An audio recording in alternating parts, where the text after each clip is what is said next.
Welcome to Finland. The bronze medal game of the 2022 IFAF Women's World Championship is underway. Canada versus Finland. Canada knows nothing but silver throughout these tournaments, but in this game, Aaliyah Palmer, Canada's going to have to, well, hopefully try to settle for bronze here as they play against the home side, Finland. Andrew Wadden here with you. Aaliyah Palmer, former Canadian receiver, is now with us as well. And Aaliyah, as we've seen from Canada's opening kickoff there, getting some good yardage early on and sort of setting this tone here for the offense. Yeah, nice back there to start the game off and kind of squeaking her way through the defense there as she returned the punt, or the kickoff, I should say. And here we go. Canada starts it off. So Canada's first possession here as we see our first look at Maud Lacasse as she passes it to the sideline there. That's incomplete. Hannah McEwen, the big running back for the Canadian side. She has been dominant for Canada throughout this tournament. They always look for 22 when they want to go to the ground, Aaliyah. Absolutely, and this is McEwen's first World Championship, and she actually plays out of Texas. She plays with the Texas Elite Spartans in one of the U.S. leagues. So I guess Canada's pretty fortunate to have picked, well, the fact that she is a Canadian at heart. 2nd and 10 now. Lacasse out of the shotgun, and she looks deep, and it's picked off. Interception for Finland on the first pass. She fumbles it. Is Canada? No, Finland's on the pigskin. Boy, a little bit of disaster there for Finland, but they're able to counter on with a big interception there from Oina Toomey. Yeah, she recovered that, thank goodness for Finland, but what a nice read. She stepped right up, read the quarterback Maud Lacasse all day long on that pass, and what a great start for Finland right out of the starting blocks here. Annabella Chevrier, the intended receiver for Canada, as we'll get our first look now at Emily Ratte from Finland. And of course, Taiti Kuusinen in the backfield. We'll get to her in just a moment here. 1st and 10 for Finland on their own 46. And here comes the pressure from Canada right up the middle. Almost able to, oh, is that going to be a pass? We'll see what they rule it. Emery Dale all over it. Yeah, I think that is going to be a bump recovery here. Ratte. The ball was tipped by the defense. The ruling is an incomplete pass. 2nd down. Wow. So almost disaster there for Finland, but they were able to keep possession of the pigskin. Bit of a sloppy start to this one. Little My bit. goodness, we're all over the map. Maybe some nerves kicking in here. You would know a thing or two about this. Oh, definitely. Yeah, there's definitely nerves going on in a bronze medal game. Kuusinen now runs it up the gut. Let's take a look now at Taiti. Any other way? Yeah, absolutely. Let's take a look now at Taiti Kuusinen, who is leading the tournament with 4 touchdowns. She's 2nd in the tourney with 156 yards on the ground. Aaliyah, we have done all the Finnish games, and number 34 is the #1 option on offense. The dominant force, and I've said it once before, she's a beast, and I'll say it again. Taiti Kuusinen, this girl comes to play. So you're getting that score against the United States, a game that they almost upset the U.S. in as they hand the ball off. Now, this was Laura Polkinen, and Polkinen picking up some positive yards. She also does it with the foot, being the punter on the team. And that's it against when we've watched the game against the States. Kuusinen and Polkinen actually shared carries pretty much. We saw a lot of Mari Jaskala as well. So they have a bit of a 3-headed monster when it comes to the running backs.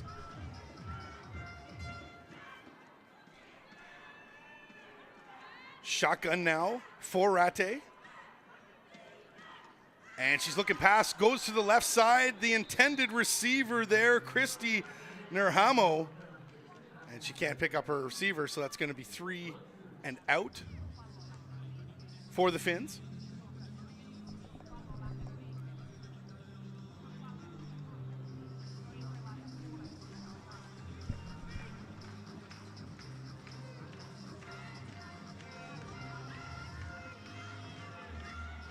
Ratte now. Sorry, 2nd and 10 for the Finns. She's got a man in motion. Receivers out to the left and right side. It's a pitch play to Kuusinen. Kuusinen just puts her head down, drives it up there. And Kuusinen with some positive yardage. As mentioned, Kuusinen leading the tournament with 4 touchdowns. As you see the pitch play there. Nice little gap opening up. See if the Finns can continue to march their way down the field here. 3rd and 3. Just getting closer to that red zone.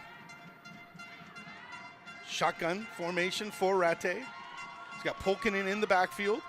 Kuusinen in motion. Looks pass. And yeah, it's picked up. Emmy Yarn, that is, with the reception. That's going to be first down for the Finns. Nice catch there for Yarn. Got the defender Haley Girolami all over her. A fresh set of downs for Finland now.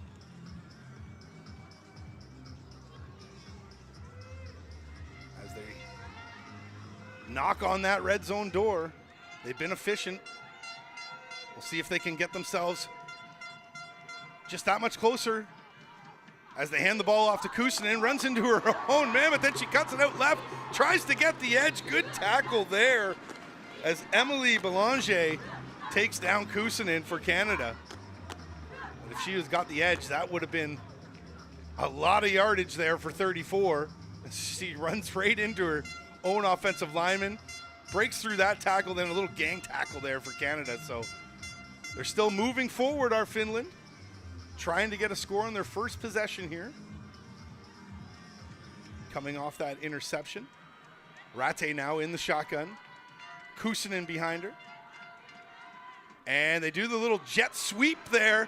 Canada, though, doesn't bite on it, tries to get the edge, cannot get it. Good defense there from Canada as Essie Soderholm tries to pick it up. And as you see the red zone numbers there, very efficient for both sides. Second in the tournament, 77.8% for both sides. And you can see once they get close, they make the most of it.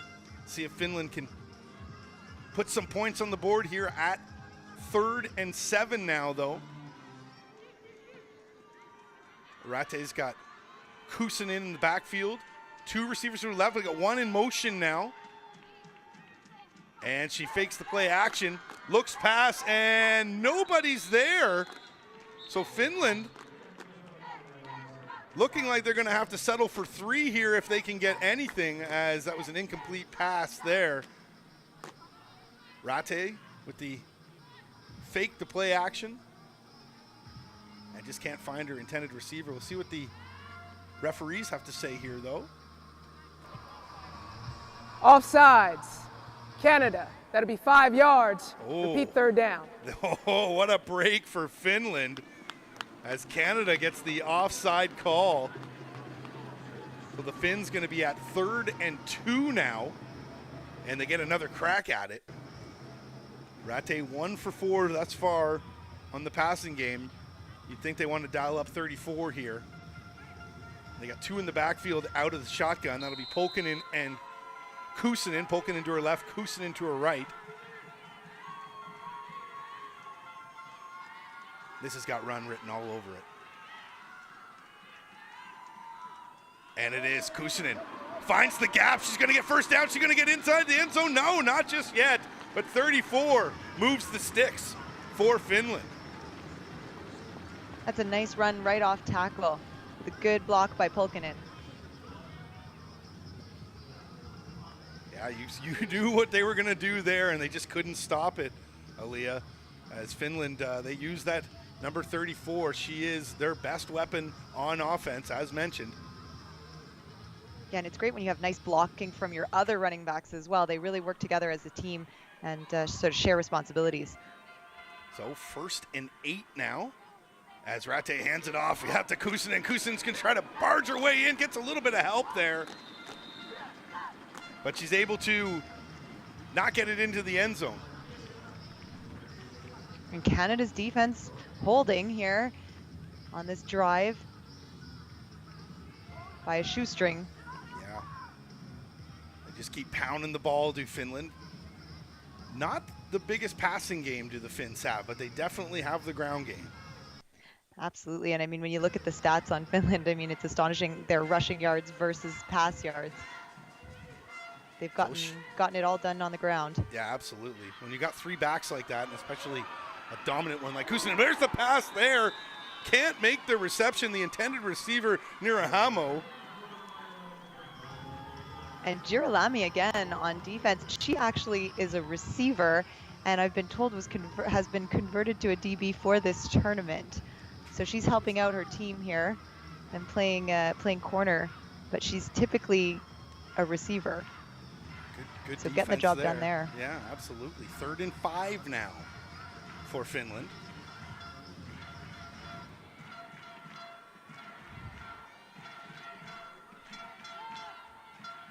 One in the backfield, and yep, gonna hand it right off there. But Kuusinen finds a whole lot of red right up in her face. Canada with a big stop there as Kuusinen can't find the end zone. Yeah, and Finland, you know, they're powering through, but Canada really seems to have prepared well for this run offense. And here we are, Pulkkinen's going to try for the field goal. Yeah, Pulkkinen is 1 for 1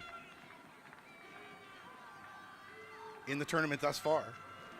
Oh, and it's a poor snap, so Pulkkinen's going to be forced to, it's looking pass. She's looking past, she just throws it away out of bounds. Desperation there for Pulkkinen. The Finns come up with nothing. Throwing up a prayer there. Well, that snap just flew right over the pinner's head. That was way too high. I mean, Pulkkinen at least got her hands on it. But good contained defense by Emily Belanger, and yeah, Pulkkinen didn't really have much of a choice but to throw it out of bounds there. We've seen a bit of this in the tournament, just some sloppy snaps.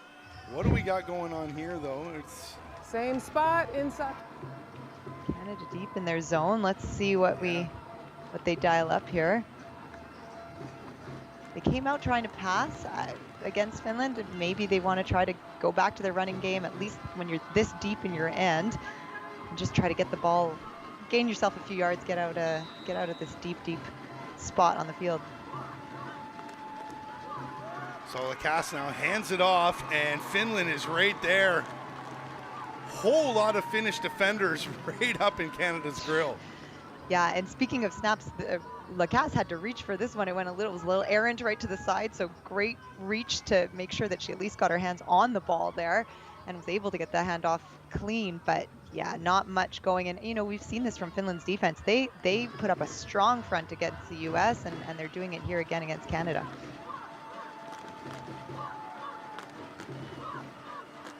You'll see Lacasse now on play action. She throws it out.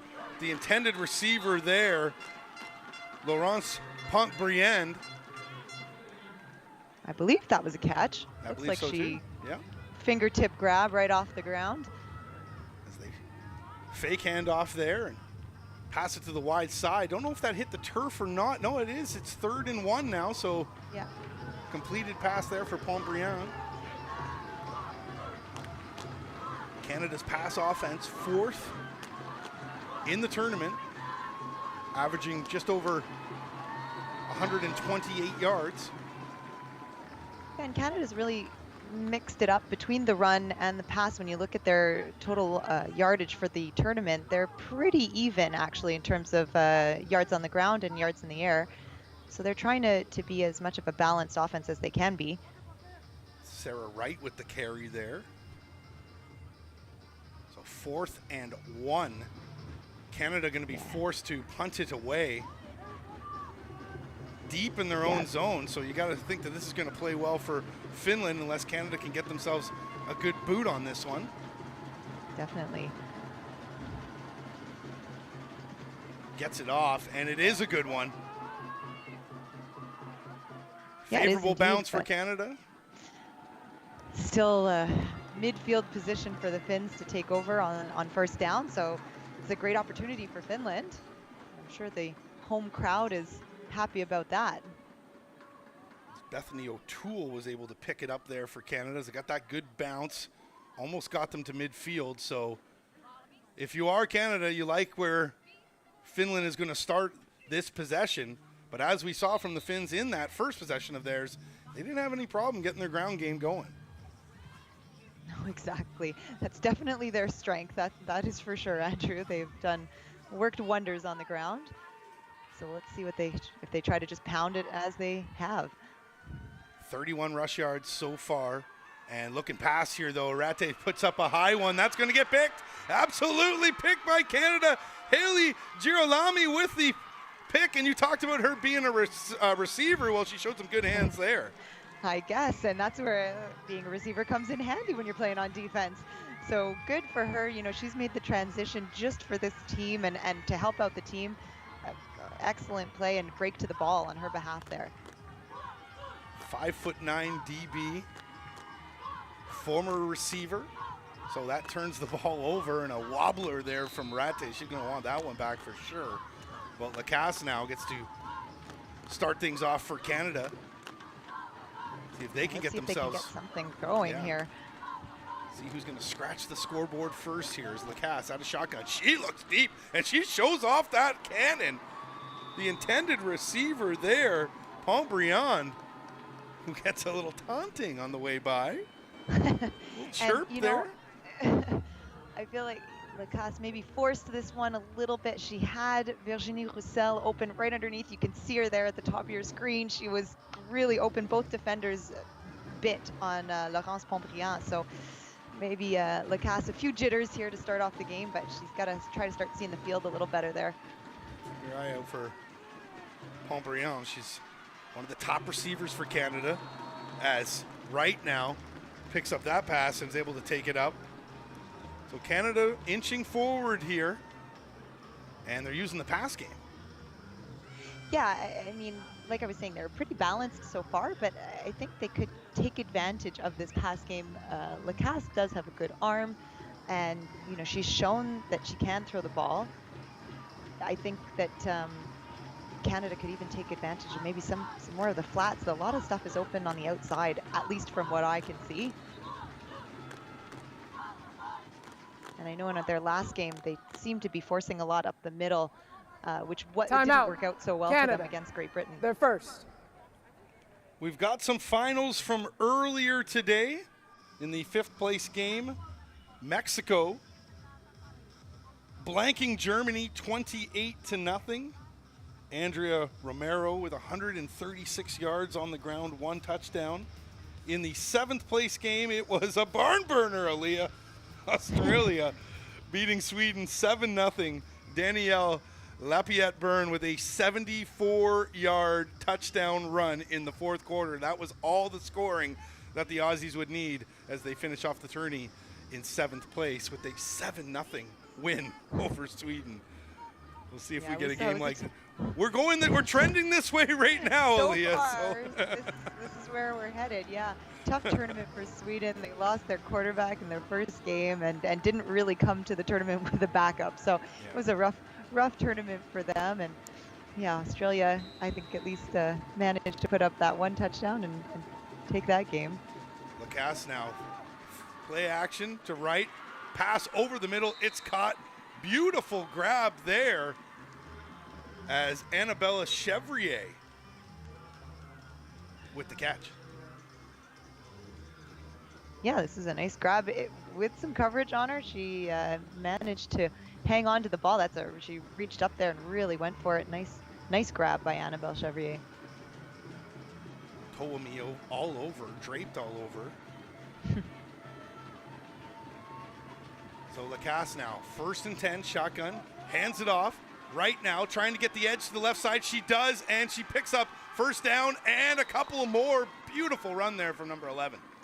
Exactly, excellent blocking. You can see both of the O-line as well as the receivers really held their blocks for a good amount of time. So ready to pop it to the outside, and she followed her blocks excellently. A really nice run. So we'll see what Lacasse and Canada can come up with here. She's in shotgun again. She's got right behind her, receivers to the left and the right. Snaps high, but she's able to take it in right, though. Just finds a wall of Finns. Yeah, the Finnish defense has been solid up the middle. They really don't allow for much. Again, I feel like those outsides are, Canada can open up the game a little bit more by popping the ball to the outside, maybe some pitch plays, or even looking for some hitch passes to the outside, because the Finnish defense has been very solid up the middle. Yeah, Finland's second in the tournament, just allowing just 40 yards on the ground. Second to the United States, who are at 31 and a half. I want to And talk that's about impressive. That's an Yeah. impressive stat, having the fact that they've played against the States.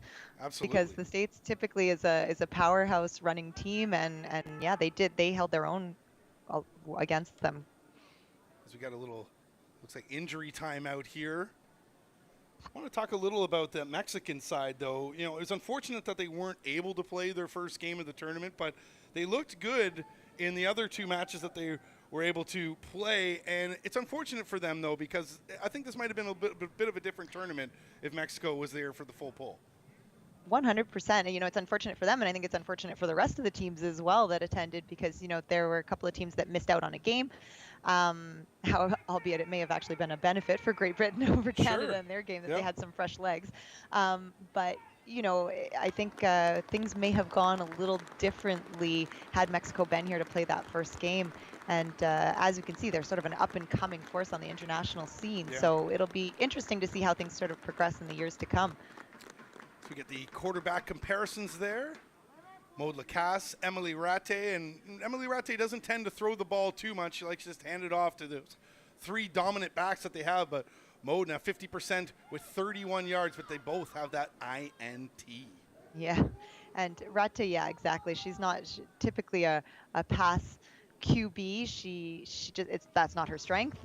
But Finland seems to try to be opening up that passing game a little bit here. I think they've realized that they can't be just so one-dimensional and have just the run to rely on. So they're trying to switch things up a little bit against Canada. Can't be leaving those wobblers up in the air, though, Ratte. Tighten up that spin here. As 2nd and 10, Lacasse shotgun formation, got right behind her, two receivers to her right side, but she's looking left. No, she decides to take it herself, runs it up the middle, going to get a few yards on that one, but maybe a solid play or smart play, that is, from Lacasse, seeing that she didn't have a receiver open. That's exactly what I was going to say, Andrew.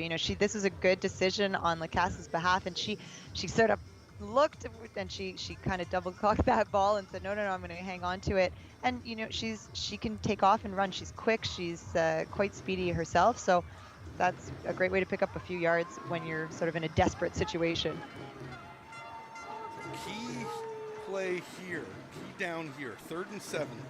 Lacasse looks past, goes with the quick out, finds Pomprienne, and Pomprienne was able to take it. Can she get enough, though, to be able to move those sticks?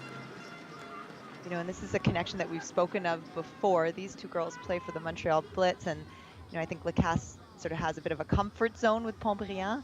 Sure. The fact that, and Pomprienne has been playing for the national team. This is her 3rd appearance for Team Canada. So she's a seasoned veteran as well. 5'10" receiver, big receiver.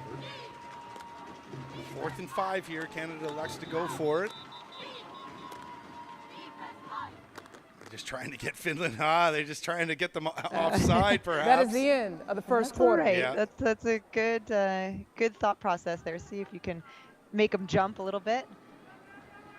So we're through the first quarter here in Vantaa, Finland. The bronze medal game between Canada and the Finns still knotted at 0. Back in just a moment.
Welcome back to Finland. The end of the first quarter.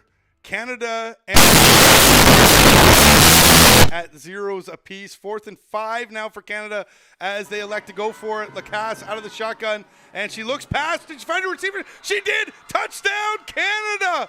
Beautiful play there. Virginia, that is Roussel, with the reception, Aaliyah, and Canada scratches that scoreboard first. Yeah, and they are happy to finally get this ball in the end zone, and this is a play that they've liked all tournament. Roussel's caught a couple of balls like this across the middle on a quick post, and she just gets a quick extra step on that defender and leaves her defender in her dust. And having played with and against Roussel on quite a few occasions, I will tell you she is quite quick and has burned me a few times as well. So I feel for that poor defender. Canada now going to go for the 2-point here as they hand it off to Wright. Wright takes the edge, and she finds herself in the end zone. So put another 2 on the board. Canada takes an 8-0 lead. And Wright having a good game. Is that McCombs on the sidelines there? We did not get necessarily an updated injury list here, but that looks like McCombs on the sidelines, because McCombs has had a great tournament as well. She and McEwen have been sharing most of the rushing yards here for Canada. But great job by Wright. So they brought that play back, actually. Roussel was not in the end zone, so the Wright ends up getting the touchdown. Here's the PAT afterwards by Christy Elliott. So the product of Simon Fraser University out in British Columbia kicks the extra boot there. So 7-0 for Canada, not 8-0, as Wright is the touchdown rusher. Yeah, there we go. That makes a little more sense. I was wondering why they would be going for a 2-point conversion in the second half, just the beginning of the second quarter like this. But yeah, that makes a little more sense. And Canada happy to be on the scoreboard first. And in a game like this where it's sort of been back and forth and hard to put up points, sometimes whoever scores that first touchdown just will take off with things. So the Finns almost upset the Americans. Let's take a look quickly at how they got there. As you'll see, Kuusinen scored that touchdown that put the Finns up 10-7 at the half, but Deja Scott scored 2 touchdowns, finished the game with 3. See the 2 in the third quarter, and they capped it off with an Adriana Gutierrez touchdown. That was the final nail in the coffin. They got a scare, the U.S. did, but they moved on to the gold medal game with a 28-10 win over Finland. But as mentioned, Finland were up at the half. Aaliyah, you and I did that game, and they had their chances to beat the U.S. They just couldn't. So they're now here in the bronze medal game against Canada, looking to punch back after taking the first blow. Yeah, and I think they really played quite well in the face of adversity against a U.S. front and one of the better showings of all time against the States. So I think Finland, they're not going to just lay down and let this one go. They are definitely here to play. They're ballers, and they especially would love to win this bronze medal game in front of their home field and on their home field and their turf. A lot of hone in there with the run back as Rate starts things up with 2 backs in the backfield. Surprise, surprise, it's Kuusinen that gets the pigskin first, and she barges her way to maybe 3 or 4 yards. And this is the thing about this Finnish offense. You know what they're going to do, and yet they still manage. It's one thing to know what they're going to do, but it's another thing to be able to defend against it. And so they're so strong, and they just power forward. And this Pulkkinen-Kuusinen sort of mix here, where we've got one blocking for the other and sort of feeding off each other. It's they're just too hard to stop. We really haven't even seen Mari Jaskala as well. She's number 5 in your program. They use her quite a bit in the backfield, but just not today. As Rate, there she is. She hands it right off to her. So speak of the devil, Jaskala picks up a couple more yards on the ground for the Finns. Her ears were burning, Andrew. Yeah. She wanted to get into the game. There we go. But yeah, it's nice that they have this sort of rotation between the 3 running backs, and all 3 of these women could get it done. Not the greatest snap there again from Finland, and Jaskala almost caught it herself, like a wildcat, so to speak, but they're going to have to sharpen that up. As Rate now at 3rd and 3, and you know what she's going to do. We all know what she's going to do. And yes, she does it. Jaskala right up the middle. That's going to be first down and a couple of more. Yeah, and like we were saying, it's just their O-line is really getting a good push right off the ball, and they're picking up these Canadian defenders and just creating some daylight for their runners. The Finns love to rush the ball, as mentioned. You would too if you've got the weapons that they have. So fresh set of downs here. 9:45 to go in the second Q. Canada up 7. And Rate fakes the handoff and then finds nothing there as Canada was able to swarm them. Amarie Dale was right up there first. And we've been calling her Amarie's number for quite some time. She's having a great tournament. She's a linebacker who just reads the play really well, and she kind of sneaks in and gets through untouched often. So good honor to make it into the backfield and get that sack. Yeah, Chantal Vogel helping her finish things off there as well. Vogel from the Calgary Rage. So 2nd and 17 now as they put Jaskala in motion. Rate looking pass, and she goes over the middle, and it's intercepted by Canada. Oh my, another turnover, and it's Dale right there. We were just talking about her. On cue. The Saskatoon Hilltops product with the interception there. Yeah, she reads the play so well. And I mean, Rate did televise that one a little bit there with the pass, and that, again, as we've said, passing is not her strength. But wow, what a boost for Canada to get this ball back and midfield really to try to get going, see what they can put together offensively here. This has been a bit of an Achilles heel for Finland. Big mistakes. We saw it in the U.S. game when they dropped that one punt. The U.S. was able to jump on it, and it sort of was the turning point of the game. 2nd interception now for Rate, so maybe stick to that bread and butter, but they're going to have to tighten up with the mistakes. As Lacasse now, shotgun, poor snap, but she's able to pick it up, hands it off to Wright. Wright finds the left side. Did she put it? No, I thought it was on the turf there for a second, Aaliyah, but a few yards for number 11. Yeah, just a small little gain there off that first down. And again, trying to break to the outside, which I think is the right idea because Finland they seal the deal up front in the box. They're really tight, that D-line. So Canada maybe try to look at running to the wide side of the field over here. We've got a lot of space over on this bottom part of your screen here.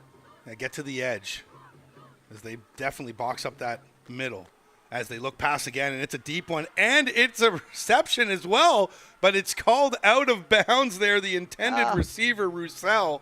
Catch made, but you got to do it within the lines.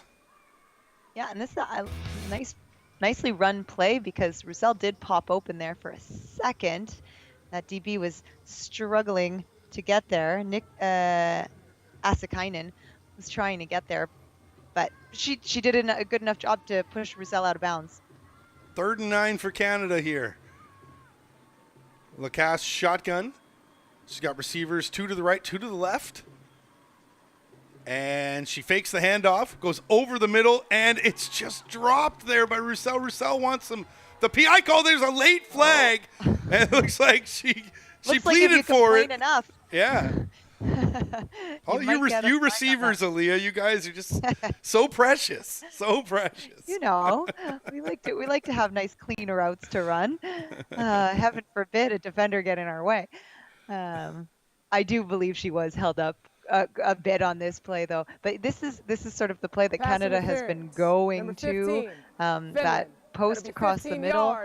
And I mean, if you've got a matchup on versus the defense that can allow Roussel, like we were saying, she's quick, she's speedy, she can get past her defender.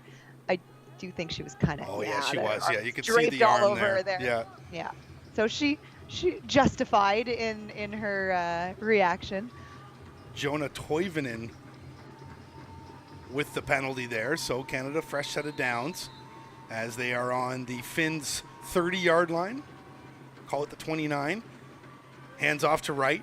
She cuts up the left side, tries to cut back into the middle, picks up, looks like maybe 3 or 4. Yeah, that's a decent run on a first down. That's exactly what you want to do. Pick up a few yards. And again, popping it to the outside, Canada's really trying to seal the D end there so that they can get around and really try to break up the sidelines. So 2nd and 6 now. Lacasse shotgun again.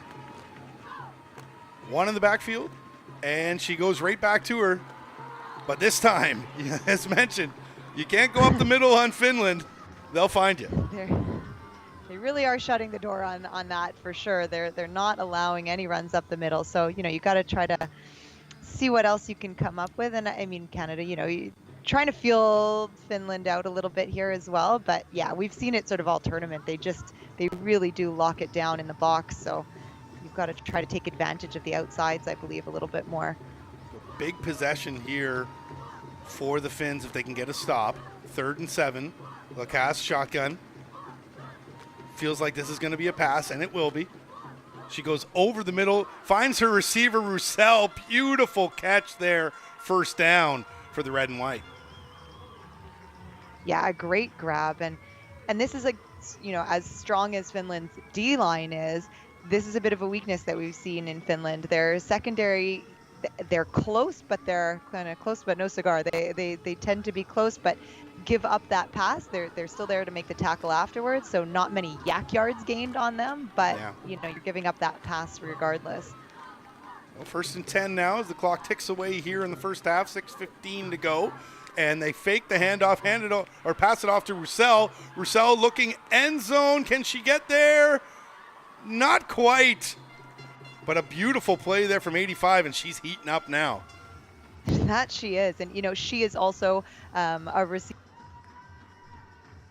of Lacasse's for the Montreal Blitz. So, again, you kind of wonder when you've got a starting quarterback who has some receivers that she plays with, these are sort of her comfort zone, I believe. And as we were saying, it's hard for this team to come together in such a short period of time. So often in times of need, I believe the quarterback sort of kind of tends to go for those comfort zones that she has. And clearly it's working very well, that connection with her and Roussel. Yeah, Roussel, 3 receptions, 39 yards now. Lacasse with a poor snap, and so she tries to do something with it on her own, but she runs into Heikki Räikkönen, who gets the sack. Yeah, Räikkönen. I don't know if she was just blitzing right there up the middle. Yeah, she was. There we go. Kind of came in, untouched, and got right to Lacasse to stir up that play. Lacasse 7 for 11. She's got 1 pick, 72 yards. Canada's offense is rolling right now, though, up to 86 yards total for the game. You got to figure that 85 or 88 are probably in the sight lines of Lacasse. That's Roussel and Pompriand. Their 2 favorite receivers. Timeout, Canada. Timeout for Canada here, and this is a crucial one as well, Aaliyah, because they want to try to put some more points on the board here and make sure they're not giving anything away as they try to head into the half with the lead. Definitely. And, Finland, as we saw against the U.S., they did a wonderful job of holding in the red zone. They really didn't allow, especially in that first half of that game, the U.S. to capitalize on any red zone opportunities. So we'll see if they're able to hold here, as Canada is really trying to pound one in. For sure, it would be a nice little boost for Canada to be able to punch either a touchdown in or a field goal at this point. There's the offensive stats for both sides. Canada, as mentioned, up to 86 yards now. But look at the balance that they have. And actually, it's more unbalanced, really, because they are finding success with the passing game more than they are on the ground. And that's what I was going to say. Look at that discrepancy between Finland and Canada in terms of passing. It's, as we've said all tournament, Finland, they're a rushing team, and that's what they're going to do, and stick to what you do best. 3rd and 5 here. Big possession for Canada. They're definitely within field goal range, but they want to put more than just 3 on the board, as it's a high pass. It's through the fingers there, can't connect with her receiver. So Canada now at 4th down, as the intended receiver was Ricky Obeid. And she just can't haul it in. Look at this, right off the fingertips. It was She was right there. And again, defense, Finland's defense, sometimes just footsteps really does go a long way, having that defender right behind her. Christy Elliott for the field goal here. Elliott is 2 for 2 and make it 3 for 3 in the tournament as Canada puts 3 more on the board to take a 10-0 lead. Yeah, and Canada really fortunate to have Christy Elliott with them. She's done a great job of place kicking. And in terms of the tournament, I believe there's only maybe one other team that's even attempted field goals. And so, I think Canada, to be able to have that trust and that faith in their kicker is wonderful. And to be able to have a special teams unit like that you can, really rely on is excellent. It's something that a lot of the other teams throughout this tournament, we haven't really seen them possessing that field goal unit. Yeah, Laura Polkinen from Finland, the only other kicker in the tournament that has made a field goal. So as Canada kicks it back to the Finns here, a crucial 4 minutes and 30 to go in the first half for Finland. They got to keep pace with Canada. Canada, the only knows silver in this tournament. We'll get to that in just a moment here. She kicks things off. And Finland takes it within their 15-yard line as Nirahamu brings it up. As mentioned, Canada only knows silver in this tournament. The United States has been dominant throughout this. They've won gold. Canada has won the silvers, but there'll be a new silver medalist and perhaps a new gold medalist this year as we take a look at the results from 2010, 2013, 2017. Finland looking for their third bronze. Canada looking for its first bronze of the tourney. Will we see an upset later on today between the United States and Great Britain? That's coming up next here. But before we get to that, Finland is trying to get themselves on the board against Canada as they hand it off to Kuusinen. Kuusinen going nowhere, though, as Canada able to get the stop. Yeah, exactly. This is nice little stuff here by the Canadian defense, and I'm trying to see who is popping up there. But yeah, we've got some linebackers popping up, and I think, this is something that Canada probably has to try to do is really see if they can send some blitzes in and try to disrupt this run game that Finland has been relying on so much. 2nd and 8 now. 2 in the backfield. Polkinen takes this one, but again, nothing doing up the middle there. And yeah, you're going to have to try to extend things if you're Finland, but they might be a little shy of the passing game, especially with Ratte with those 2 picks early on. Yeah, as we've seen, they've tested it out, they've tried it, and it's unfortunately not working as well as they would like. So, Finland going back to their bread and butter, but and you know what? So far, they'd actually had success with it, but Canada's defense seems to be stepping up here. So, shotgun, Ratte looking for the pass, and she finds Kuusinen. It's a good pass, great play there, and Finland able to move the sticks, finally connecting with the receiver. And Kuusinen, she just says, well, if you're not if I can't get it done on the ground, well then just pass the ball to me and I'll run some people over, as she did right there with Alexandra Aldo. But tight throw there from Ratte, though, and that's the kind of passes that she's going to want to do, but they're going to have to find that mix here. And they get themselves over midfield now, so 2:50 to go in the first half as the clock continues to run. As usual, the 2 backfield set, but this time Kuusinen moves in for some extra blocking. Hands it off to Polkinen. Big gap there. Huge gap. No, excuse me. This is Kuusinen. Kuusinen comes to the left. Big gap opened up to the left side, and she's able to pick it up, go deep into Canada's zone. Kuusinen just continues to be the story for this Finnish team. My gosh, she had just popped right open, read her blocks really nicely there, and good on the rest of the Finnish offense to actually hold their blocks as she cut back across the field and had a lot of room to run there on the outside. 31 and 34. They're very similar looking in the backfield there. Duo. Yeah. So they start knocking on the door here. You can hear the sideline yelling timeout. Finland yell. You can see the coach there at the bottom left screaming at the official for the timeout. As Kuusinen, as you see her numbers here, 9 carries, Finland. 56 yards, averaging 6.2, and she is leading the tournament with 4 touchdowns as well. She came into the game with 156 yards on the ground through 2 games. So, you know, Kuusinen is a major weapon for them on the ground, but as you can see in the passing game as well.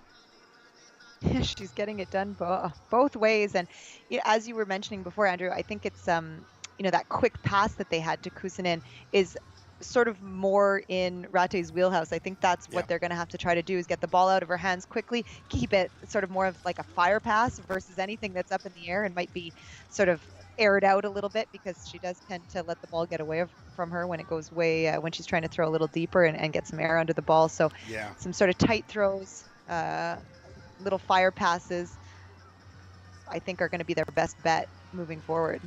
Well, if they can mix that into the game, then that'll be good strategy for Finland, because we know they do have the ground game. But if you just continue to try to push that, you're going to tire out your backs. You're also going to feed right into Canada's defense. So Rate now shotgun. She's got Kuusinen right behind her. And she fakes the handoff. Here comes the Canadian attack. She goes right back to Kuusinen. And just a couple of yards there, but like I said, like the way that they're sort of mixing in the passing game. Exactly. And you know, I think on their coaching staff, this is some great calls, because they are going to have to mix it up and just keep Canada's defense on their heels, because it, you know, when you sort of lull a defense into a very comfortable position, you know, that's never a good thing. So the more that you can keep Canada guessing, the better off you are. 2nd and 8 from Canada's 18 as they hand the ball off. It's Kuusinen once again, and she just picks up a couple of more yards as the clock continues to tick away here, coming up to a minute to go in the first half. Yeah, and as mentioned, Pulkkinen is the only other woman who has a field goal in this tournament. So maybe they are looking to at least get in striking distance of a field goal so that they can put some points up on the board before half. Obviously, they'd love a touchdown at this rate, but anything that they can put up on the board will be nice. 3rd and 5, Rate chooses to go pass, and this time she connects with her receiver. A great play there from Rate, and a good call from the offensive coordinator as Yarn picks it up. And the Finns maybe getting Canada on their heels a little bit here. Finland. They call the timeout. They're mixing things up, and it's, you know, that's what I think for them to have success moving forwards. This is what they're going to have to do, because you just can't get too predictable with this very similar plays over and over again. And you know, you also want to be able to give your, like you say, your personnel a little bit of a break at some point or another. It's not easy to be a running back and take a pounding every single play. Certainly a job I wouldn't want. Emmy Yarn with the reception. That's her 2nd of the game. She's got 14 yards, averaging 7 yards per reception here. So we have seen Yarn quite a bit throughout this tournament, and they'll have to mix her in just a little bit. She's from the Helsinki Wolverines. So very familiar area here for her. Big. Yeah, quite a few players on this Finnish team hailing from Helsinki. Big drive here for Finland. They got to finish this off with points. They just got 1 timeout left. 33 seconds to go, 4th and 1. So they hand the ball off. Kuusinen, can she drive up? Yes, she can. So she'll move the sticks there. But Finland's going to have to hurry up. They just got the 1 touchdown, or excuse me, timeout left. Yeah, and this is the problem when you have a run game. That you just continue. You'll keep the clock running. So they're going to need to either have they're going to take their last time out, I do believe, to just stop the clock there. But yeah, you got to have a bit of a hurry up offense in your back pocket for situations like this. Oh, she just spiked it. Yeah. Oh, she downed the ball. They didn't waste the timeout. So kind of smart play there from Rate. So see if the Finns. Yeah, interesting that you said that, Andrew, because I find what I've been noticing a lot throughout this tournament is the football knowledge that has really expanded since when I first started playing across the board, because Canada, US certainly always had a great football knowledge, and I think they had the upper hand always in the past, but we're starting to see this knowledge sort of go through to other teams at this point.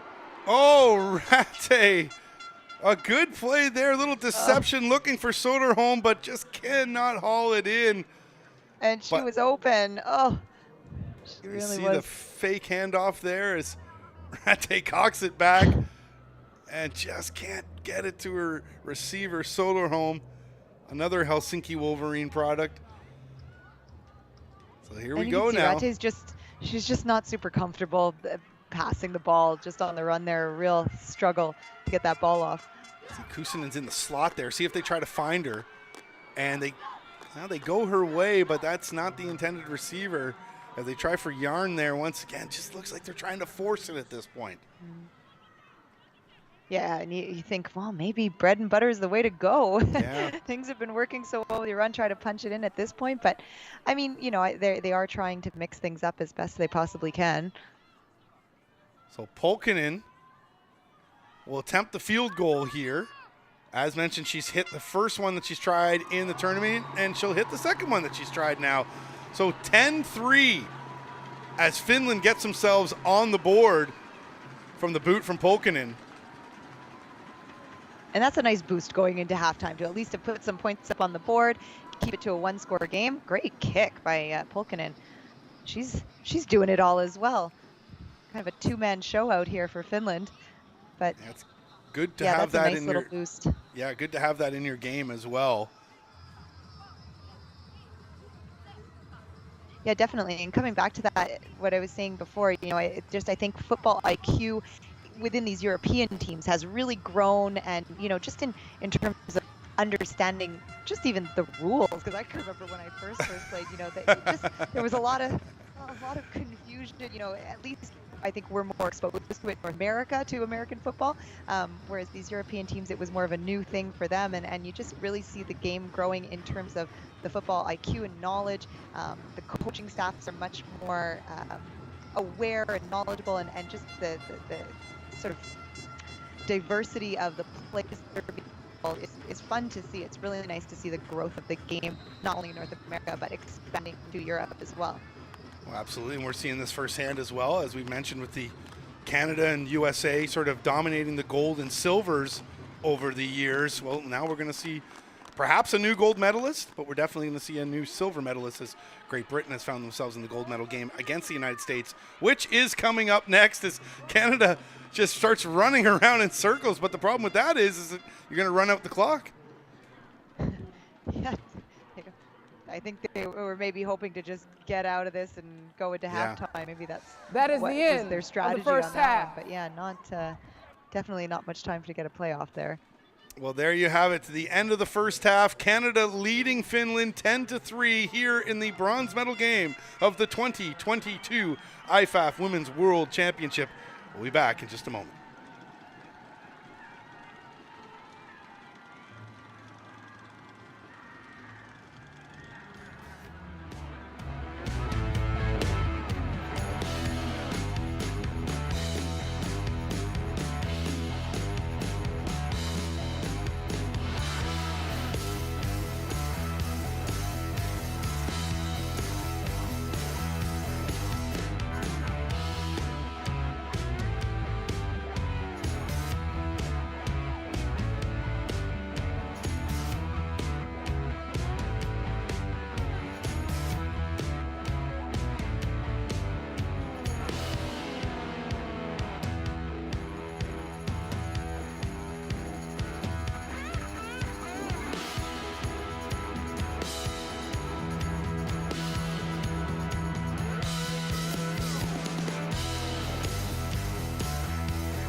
Welcome back to Finland, the 2022 IFAF Women's World Championship bronze medal game between Canada and Finland. Canada leading 10-3 over the home Finns. Let's see what happened earlier on today in the tournament in the 7th place game.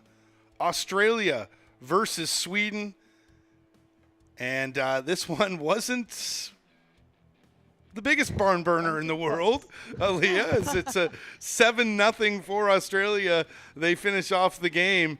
Casey Byrne with a 74-yard touchdown for the Aussies. It's their first win in 2 Women's World Championships as we take a look now at the highlights.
End of the second quarter, halftime.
Timeout for an injured player.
Back to Finland we go. As you saw the highlights there from the Australia win over Sweden 7-0. Let's get to the 5th place game. Mexico versus Germany in a game that was all Mexico, Aaliyah, in a 28-0 win. Mexico putting 347 yards of total offense up against the Germans, who just had 72 yards of offense. But Germany with 3 quarterbacks that each tossed a touchdown pass. And, of course, as mentioned earlier, Andrea Romero was massive for the Mexican side with 136 yards on the ground. But really more than anything, and we spoke about this earlier in the broadcast here, is the fact that Mexico had to forfeit that opening game and basically had to find themselves in the position that they're in, just playing for 5th place.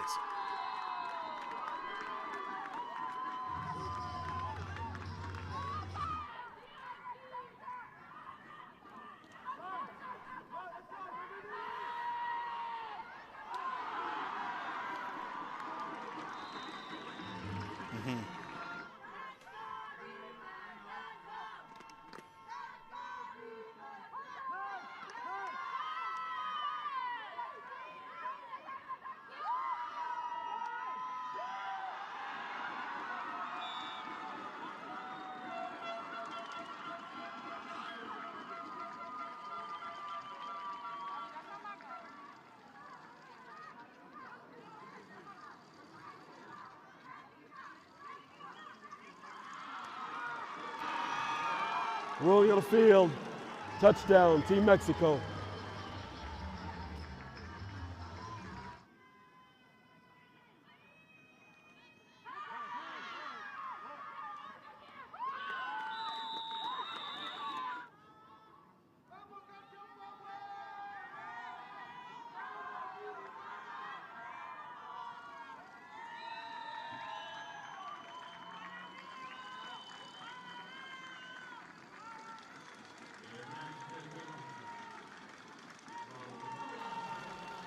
End of today's game.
Welcome back to Finland. The bronze medal game of the 2022 IFAF Women's World Championship sees Canada up 10-3 as you get a good shot of some of the Canadian contingent that are there in Finland. Andrew Wadden alongside Aaliyah Palmer here for you in the second half. And Aaliyah, you would know this being that you were a former national team member for Canada, but just going to a tournament in a country like this, just what it does not only for the players, but also for the families involved. Yeah, it's it's really great when you can have some of your family and friends come to support you and watch you, and I think that's a huge boost, especially with Finland playing on home turf here. It's nice to have that support in the stands. But it's such an awesome opportunity, and I think all of these players are very cognizant of that and super just happy to represent their country. Christy Elliott kicking it off there for Canada. It's taken off the turf by Lotta Ahonen, and she stumbled a little bit with it, but she was able to pick it up, get some positive yards for Finland to start things off here in the second half. And they are going to have to get the offense going right now. Canada leading by a 40-yard edge. Canada's total offense at 86, but 72 passing yards for Canada.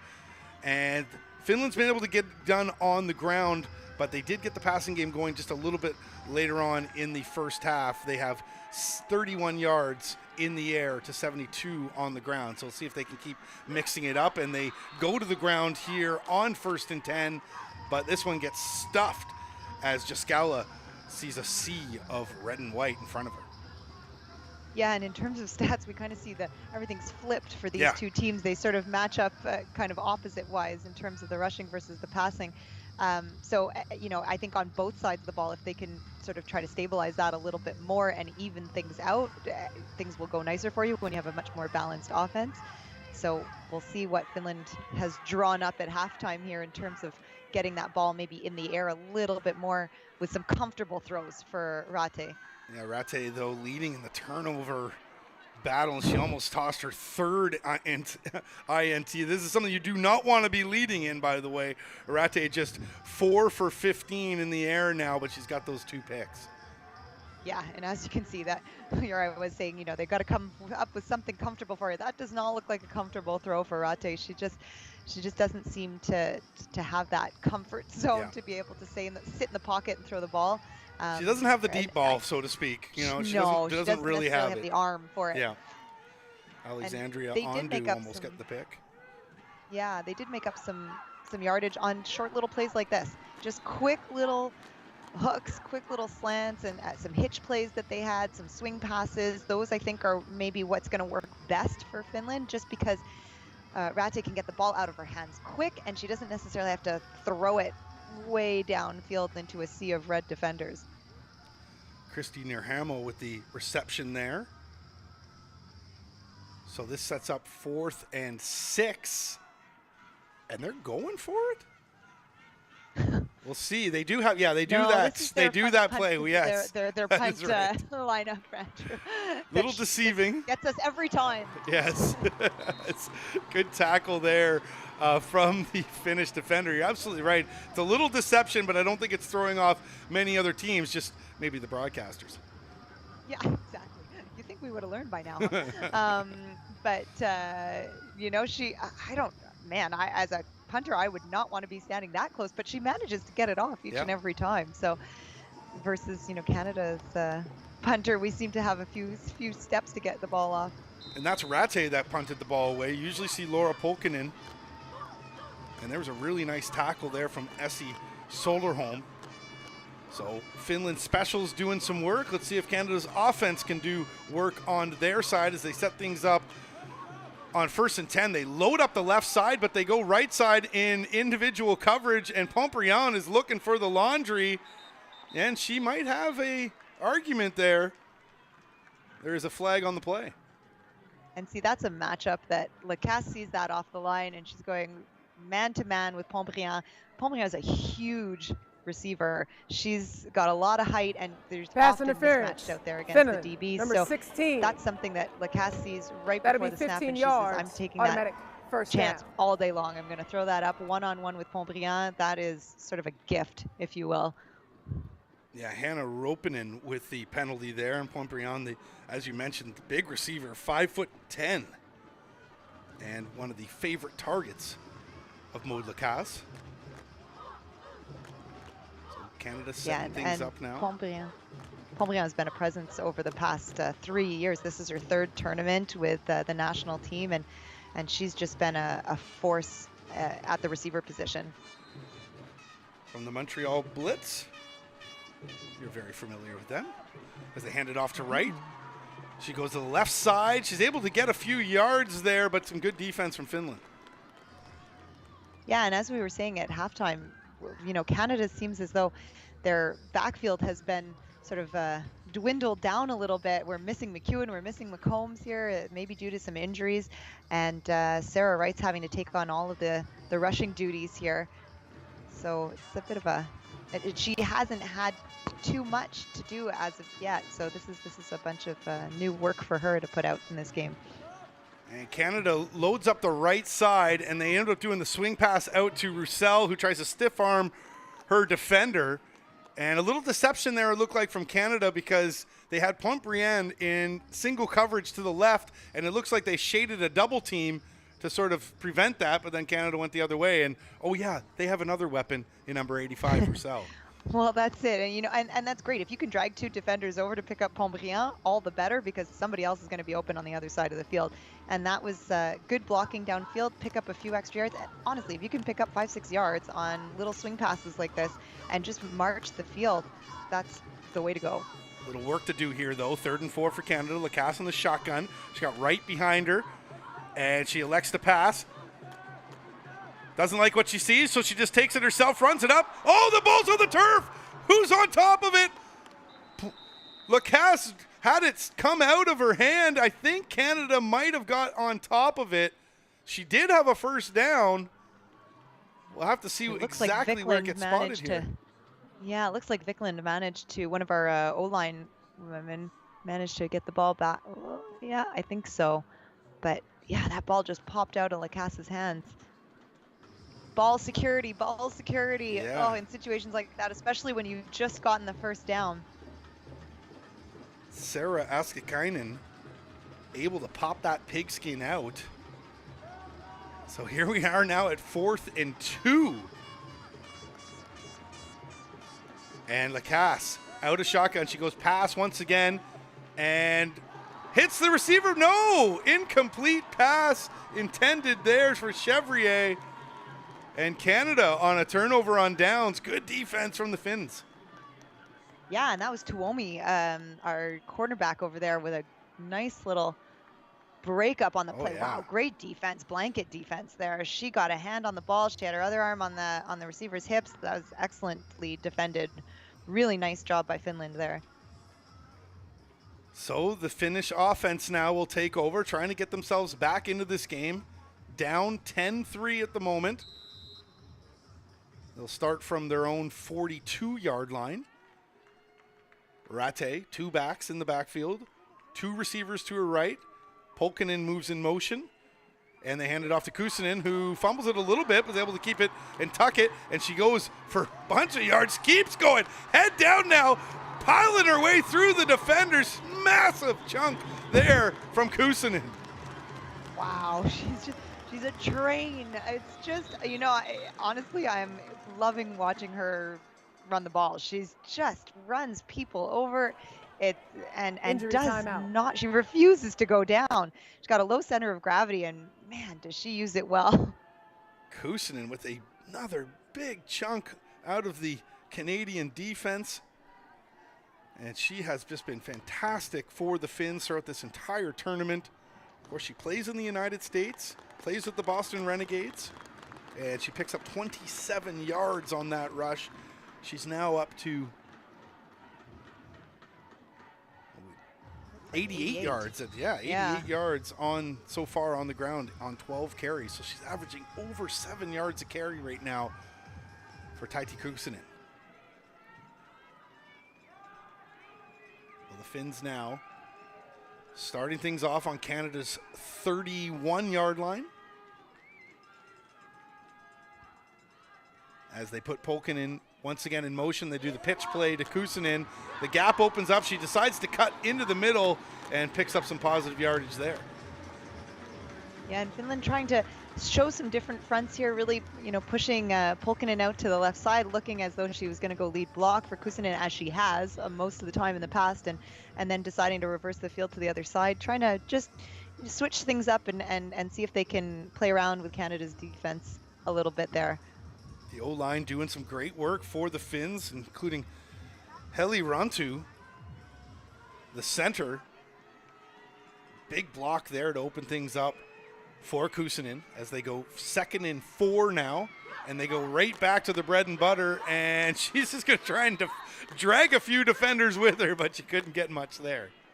Yeah, she's got Emily Belanger on her back, literally trying to rip her down, and she just refuses to go down here. But coming back to the O-line, you mentioned Finland's O-line doing a great job, and I feel like we should shout out to the O-line men and women out there. They are the unsung heroes who often don't get their names called. We tend to talk, the O-line as a big group, and all the receivers get the glory and everything, but receivers can't do a darn thing without a great O-line. So, and neither can running backs. Nor could Kuusinen. Yeah. So they deserve a lot of props, these girls. That's for sure.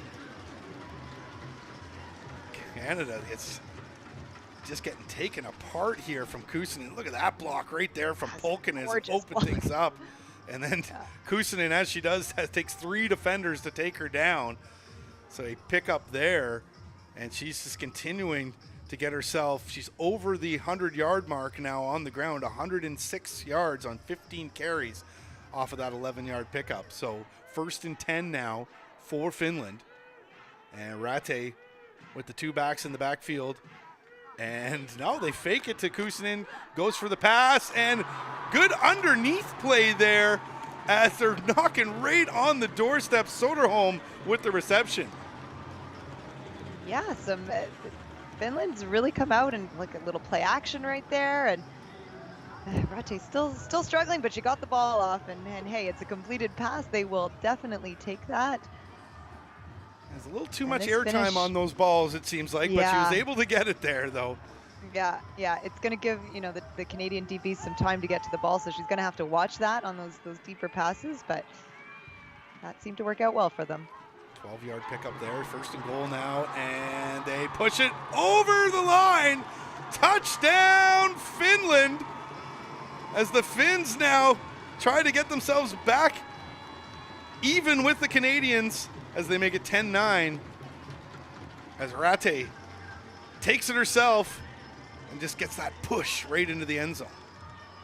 Yeah, this O-line still just doing their job, and again, like I said, they are the unsung heroes to me. They just go into the trenches and power it out day in and day out, and they work really, really hard, and they deserve a lot of credit, especially on this Finnish team where there's so much rushing going on. Yeah. Laura Pulkkinen gets the extra point there. She's been solid throughout this tournament. Good I have shot a there. football coach who used to always say to us, well, we didn't get all dressed up for nothing here, Andrew. So there you go. I'm going to pay homage to him and say that, we've got ourselves a game on our hands. Let's see what's going on here. Looks like it's going to be against Canada. Offsides. Defense. That penalty is declined. Yeah. The extra point is good. All right, we're all evened up at 10 apiece here. Canada and Finland, the bronze medal game of the 2022 IFAF Women's World Championship. The gold medal game is coming up next. The United States against Great Britain. Can the Brits upset the Americans? Finland almost did it, falling 28-10, and you say 28-10. What do you mean they almost did it? Well, they're up 10-7 at the half. That's a victory in everybody else's terms versus the U.S. when it's that. Well, I say that close, but yes, that is the closest any team has ever come to beating the States. If you did watch that game, and I'm hoping you did, the Finns were very good in that first half. The United States just were able to be the United States in the second half, but going to be a daunting task for Great Britain. But see if we get a new gold medalist this year. But before we get there, we got to hand out a bronze, and both these teams are vying for it as Canada picks up the ball off the turf. Big rush. Oh, they put it down on the turf again, but Canada able to jump on it. Boy, some sloppy football there, but Canada able to weather that storm, it looks like. And this has been the story for Finland that we've been talking about. You know, mistakes and turnovers will absolutely kill you. This can happen after just putting up a big score, evening the game, and this is. Quinn Petrachuk has the ball just sort of slip out, and then she gets saved there. Yeah. As Raylyn Schaefer able to jump on top of it. So Canada will start this possession now from their own 29-yard line as they they go play action. Lacasse can't find anybody. He's got two defenders up in her grill, so she decides to go for a run herself, and she's able to pick up something positive in what looked like was going to be a negative play. Yeah, and Lacasse, she's, I find as a quarterback, she's growing in the sense that she's not going to force that throw if it's not there, which is good because, even in the previous game against Great Britain, we saw her put up a couple of balls that maybe were questionable to throw. So this is a good decision on her behalf, and she's got legs, so she can, she did a nice little run there, and she's quick, she's speedy. So for her to just take off and gain a few yards, that's a much better option versus just throwing the ball up into a bunch of coverage. 2nd and 6 now. Lacasse shotgun, and she hands it off. And this is going to be a big pickup here as they get to the sideline, and there's going to be a flag on the play. That's the first time we've seen Hannah McEwen here, so not injured or perhaps playing with an injury at the moment, but that's the first time we've seen number 22 in your program get called to. Yeah, and that handoff was a little questionable too. Great job to grab it and really rope the ball in on McEwen's behalf there. But I think it's a hold. Yeah. We don't have any audio today from these refs, Andrew. It was nice the other day when we heard everything downfield. Yeah, no, I think we do have it. Holding. Yeah, Canada. There it is. That penalty will be enforced at the Absolutely spot right. of the You foul. called it, Aaliyah. 10 yards. Repeat. Second down. That's too bad to negate that run because that McEwen had come out and had a nice, she gained some nice yardage on that one. Hannah McEwen was one of the feature backs for Canada, and as we mentioned, we haven't seen her yet in this game. We wondered maybe if it was injury, but she's back in there now. But Canada's going to have to clean up this mess a little bit. So 2nd down and 3. Lacasse, shotgun, and she hands it off to McEwen once again. McEwen trying to keep that ball secure as Finland had her hands all up in the breadbasket there. Picked up maybe a yard, maybe 2. I don't think that was enough to move the sticks, though. Yeah, and Canada trying to, Finland's coming in sort of from the back side there because Canada's trying to pull a guard so that they can get a little extra blocking up front there.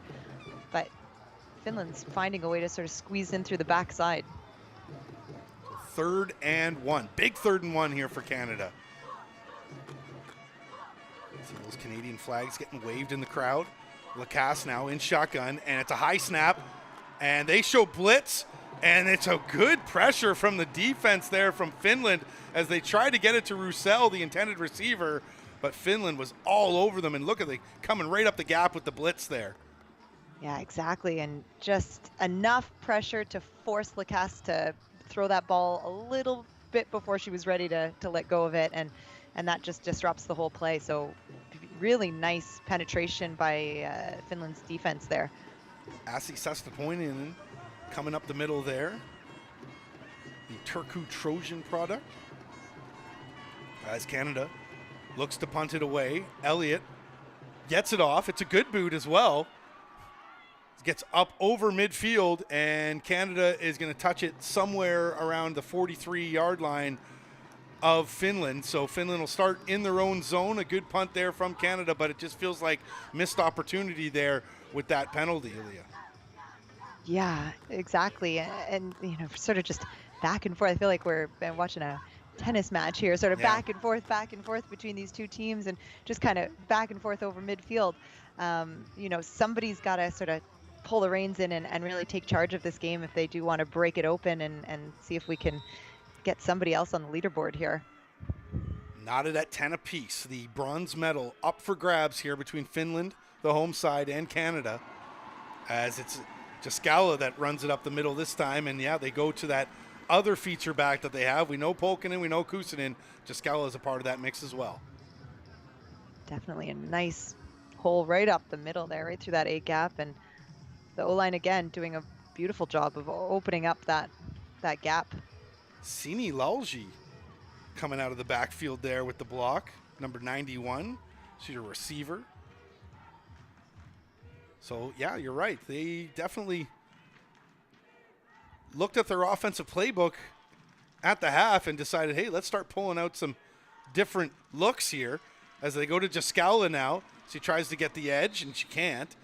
But they're mixing it up here, and I like what we've seen so far from the offense in the second half from Finland.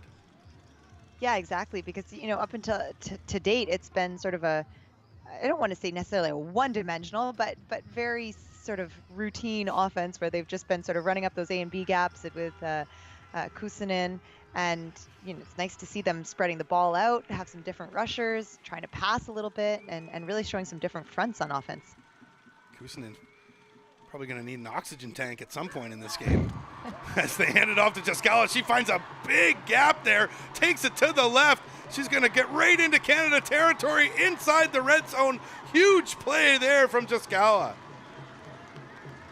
And look at this. We're really, as we just said, spreading the ball around on offense for Finland. And this is nice because if you're saying, yeah, poor Kuusinen's going to need some oxygen, well, give her a break and let's get the ball to somebody else. And this is just nice that they have the depth at this position to be able to do this. 32 yards there for Jaskala. She's seen all three of the last touches, picking up 40 yards over those three plays. So keep your eye out for number 5 there, as they have Lilja in the backfield. Rate goes to pass, and it is complete. It's just going to be for a few yards there, but it's almost like every time you see Rate sort of put that arm up to pass, you sort of gasp a little bit. It's slow developing almost, the way we see it, and she has a tendency to televise. So, you know, Canada's DBs have got to really make a concerted effort to break to that ball. We're not seeing a lot of double moves from the Finnish receivers. You know, I think they might be able to kind of take a chance and make a break at the ball at this point.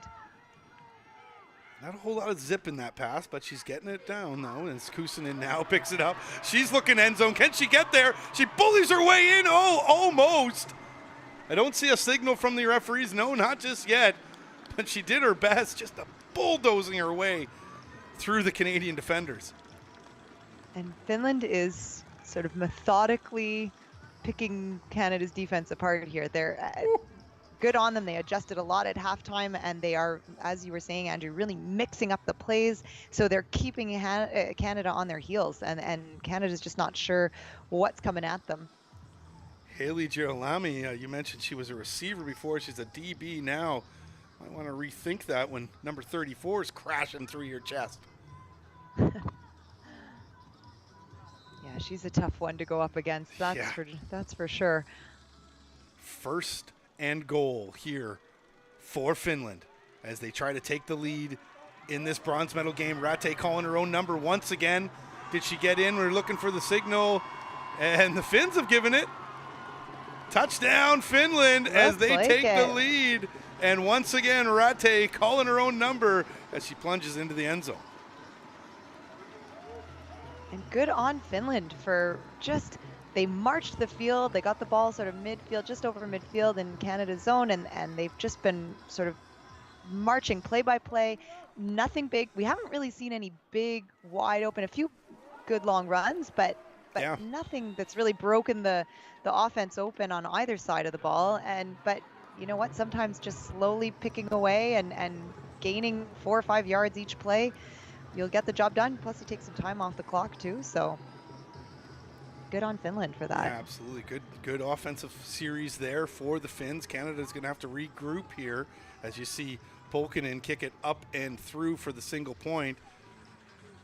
You're absolutely right, though. They chip away. They get the 6 yard, 2 yards. Then you get a bust open like Jaskala with that 32-yard run. But it just sort of sets that up for them to be able to get those big chunks.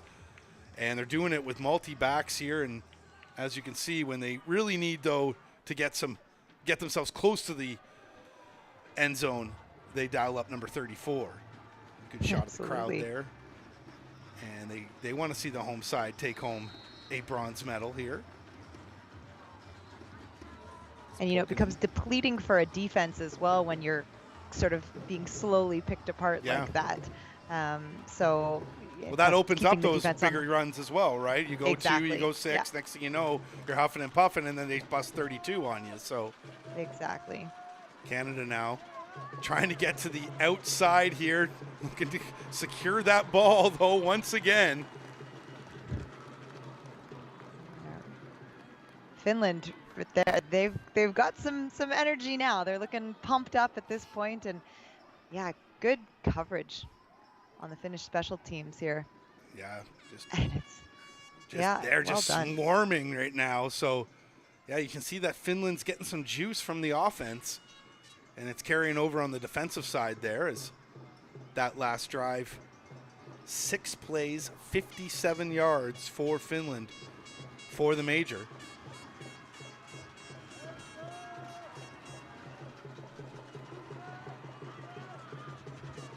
As Polkinen missed the extra point. So it's just 16-10 for Finland. Let's see if that comes into play later on in this game.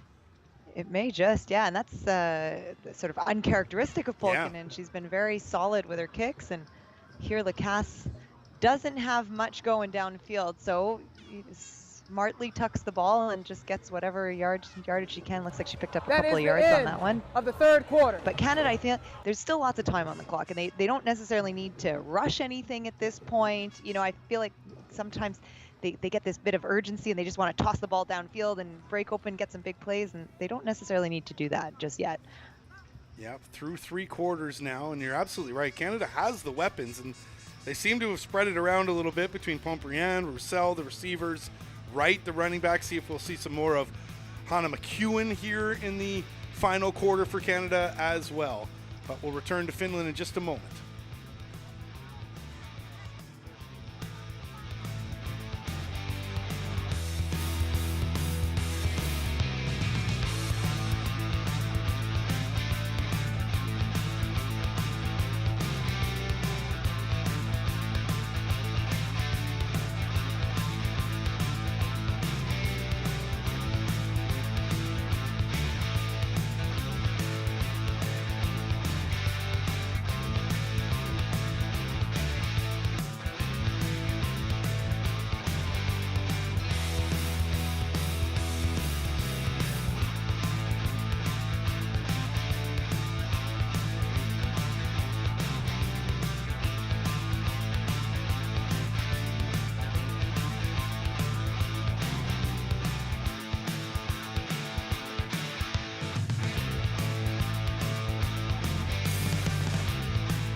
Back to Finland we go. The 2022 IFAF Women's World Championship bronze medal game. Finland leading Canada 16-10 here.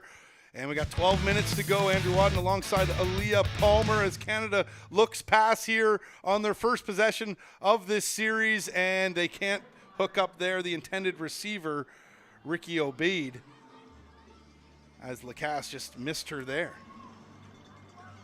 And we were saying, and this is in a game of this stature when you're playing for a bronze medal game. Do you want to take a look at these offensive stats first, and I'll chat afterwards, Andrew? Canada. We've got, down in the first downs, down in the total yards as well. They were leading for the majority of the game, but Finland took over, and they just continued to have, but a big play there from Canada as they hit Ricky Obeid over the middle. Huge play for Canada, and they're going to need to get something off of this. Yeah, and Obeid is a player that we really haven't seen much of to date. So nice for her to just come off the bench. It's hard to necessarily jump into a bronze medal game like this, especially when you haven't played much. So that's a great catch for her under a little bit of pressure. But like I was saying, I think urgency really starts to set in at this time of a game. Fourth quarter, bronze medal game, and you're just you're so anxious to get something done. So Canada's going to have to kind of calm their nerves a little bit and really try to slowly make their way through this. A cast of Pontbriand there, and one of the bigger weapons that Canada has is number 88. You'd think that Roussel would probably be getting into the mix here at some time as well. Wright sort of hasn't been getting her number called. That's number 11 in the backfield for Canada, as we did see a bit of Hannah McEwen, the feature back for Canada. But they are going to that pass game, and you're right, the anxiety can sort of kick in here, and that's when you really got to just calm the nerves, play to your game plan. See if Canada can execute now as they are over midfield into Finland's zone. As they hand it off to Wright, she gets to the outside, cuts up, and she can't get herself to the first down marker, but going to get that much closer now, looking like it's going to be about 3rd and 2 for Canada. Yeah, and I think this is what Canada needs to do. You need to sort of switch it up a little bit. Again, do what Finland did to you. Keep them on their heels and just sort of mix up pass run, try to show them some different fronts, and just catch them off guard, and maybe you can pop open for a big play at some point. 3rd and 3. Lacasse, shotgun. Looks for Pontbriand. Look at this wide open receiver. Can she make the catch? She does. Obeid with a huge play there for Canada as they pick up the first down and more deep into Finland's zone. And there's that breakout play. There we go. That's on cue, Obeid. And wow, we really haven't seen much of her at all in this tournament. Great job to keep her feet in. Beautiful over the shoulder catch to really watch that ball in. And she had a nice double move, a little hook and go. And this is what Canada needed. And now, again, you reset and you kind of calm everybody down, and let's just get a few yards and slowly march. 21-yard pickup there. Lacasse over the middle. She's got that almost sidearm action, like a spry Matthew Stafford out there. It looks like she may have played some softball in her time. Yeah, perhaps. Yeah, like a shortstop just winging it over to first base. And again, looking for the middle. They like that middle. That's their seemingly go-to. But, we'll see if they switch it up. See if Wright gets the ball here. She's in the backfield. Canada's preferring to go to the pass game, it seems like. And they're doing it again. They show blitz Finland and then just hit the screen pass there. And Wright able to pick it up. Good tackle there, though. Number 25, Sassa Toivonen. And we've called her name a few times in this tournament. Definitely. Look at this tackle right there. If Wright gets by. It's a gorgeous open field tackle. And yes, Sassa Toivonen, she had a great game against the U.S. We called her name nonstop against them.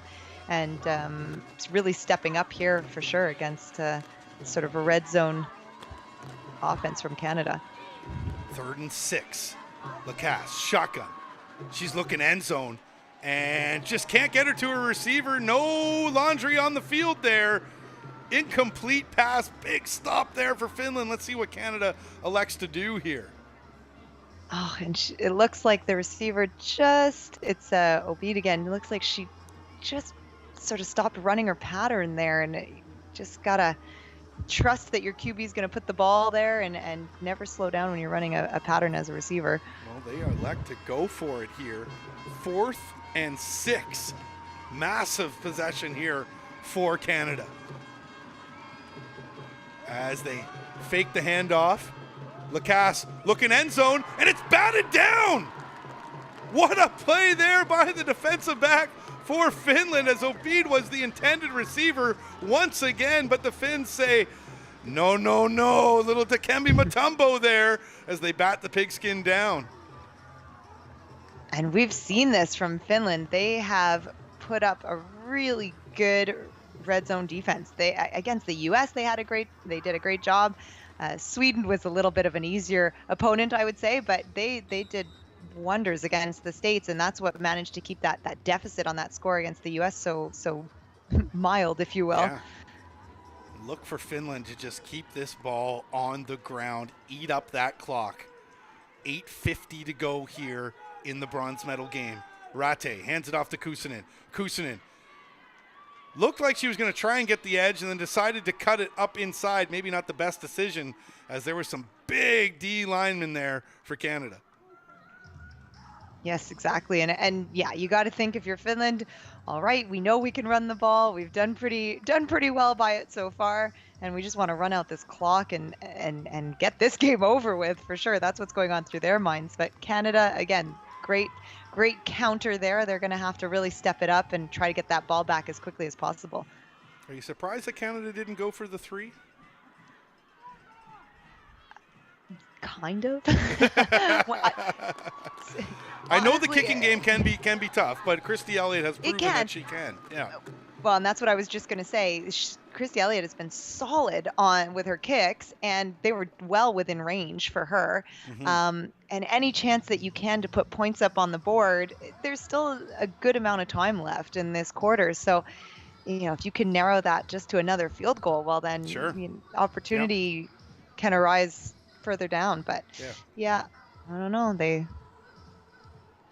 Who knows what goes on? Especially with that extra point being missed, right? I mean, you think that Canada would have just taken the 3 there, and you know what Finland's going to do. Everybody in the stadium knows what they're going to do right now as they go pass and Rate can't find Kuusinen. So maybe a bit of a break here for Canada. I was going to say that everyone knew that Finland was going to run the ball, but they get themselves at a point at 3rd and 6, deep in their zone where they almost are forced to pass, and they do kind of try to force it into their top offensive player in Kuusinen. So they'll boot it away here at 4th and 6 as we see that sort of deceptive setup. I'm not going to get fooled this time, though, Aaliyah, as Rate will be the punter, and she kicks this one away. It's fielded inside Finland's zone, though, and Canada able to move it up just over the 35-yard line.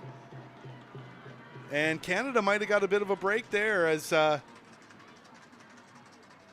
Canada's defense holds. Yeah. And this is a glimmer of hope for them to get back on the field. And again, like we're saying, they still have time to just sort of move their way in. And now you look at this sort of field position and you think, oh, well, maybe had we kicked that field goal and had we potentially gotten the ball back. Alexandra Ondo with the run back there.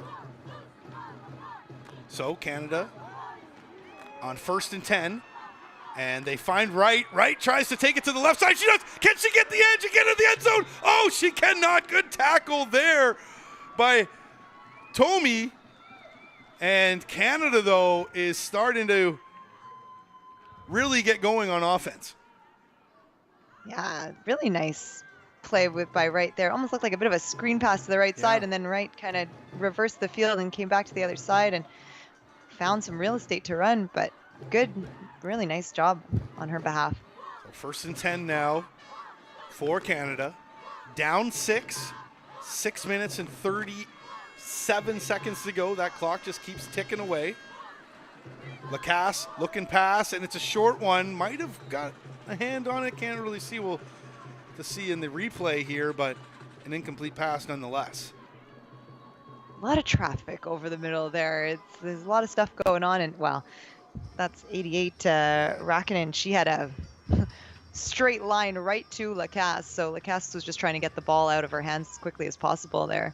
Yeah, just feeling the pressure there. No hand on the ball, just coming up the gut at you. So 2nd and 10 now for Lacasse and the Canadians. She's got Wright in the backfield, receivers to her left and right. And she looks for Pointe-Briand, and she finds her. And she tries to drag her defender with her as Ropinen was all over her. But point beyond, able to get a few extra yards for Canada, but still trying to get themselves into that end zone. Yeah, again, this Finnish defense bending but not breaking. Yep. We've seen it happen numerous times before with them, and that's a nice stop. And really not much else not much else you could ask from Finland on that little hitch pass. 3rd and 8. Lacasse looks end zone, finds a receiver, and it's touchdown Canada! A massive reception there from Obeid, and Canada has taken the lead, or looks to take the lead if they can get the single point. And here they are proving us wrong and saying that heaven forbid they should have gone for a field goal. Well done by Obeid. She's come out of nowhere.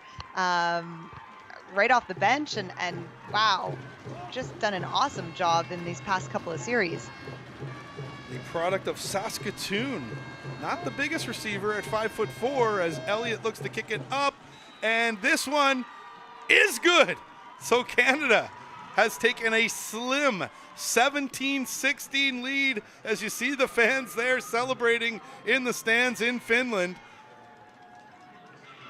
We questioned whether they should have kicked that field goal. Well, they're able to come right back and get the score, take the lead. So we'll see if the Finns can respond here. Yeah, and the Finnish, again, we've been saying this, sort of all tournament, they tend to, they really pull ahead, and then they shoot themselves in the foot, and they sort of have these little sort of miscues that are, be it a turnover or just a missed opportunity that tend to come back and bite them. But we'll see if they can answer here.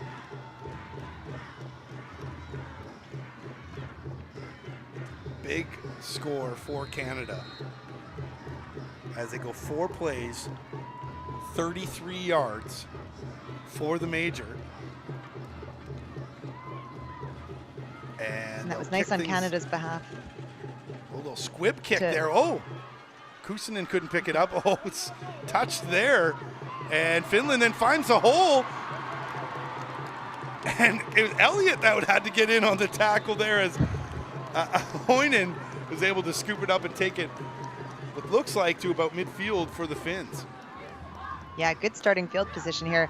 I was about to say that Canada stayed well composed on that last series, and that's what you want to see out of your team, especially in the dying minutes of the fourth quarter, that there's some nice composure, no one's stressing out, everyone's just sort of going through, it's like being at practice, just going through the routine and not forcing anything, and it worked out well for them.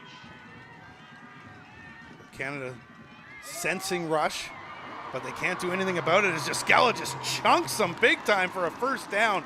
Huge pickup there. Yeah, she signals it. First down, Finns. Yeah, Jaskala really stepping up for the offense on these Finns. Great job shedding a tackle there. And it's Ondo who comes up to make the final tackle, but when you're getting all the way through to the safety, you've got a nice run going.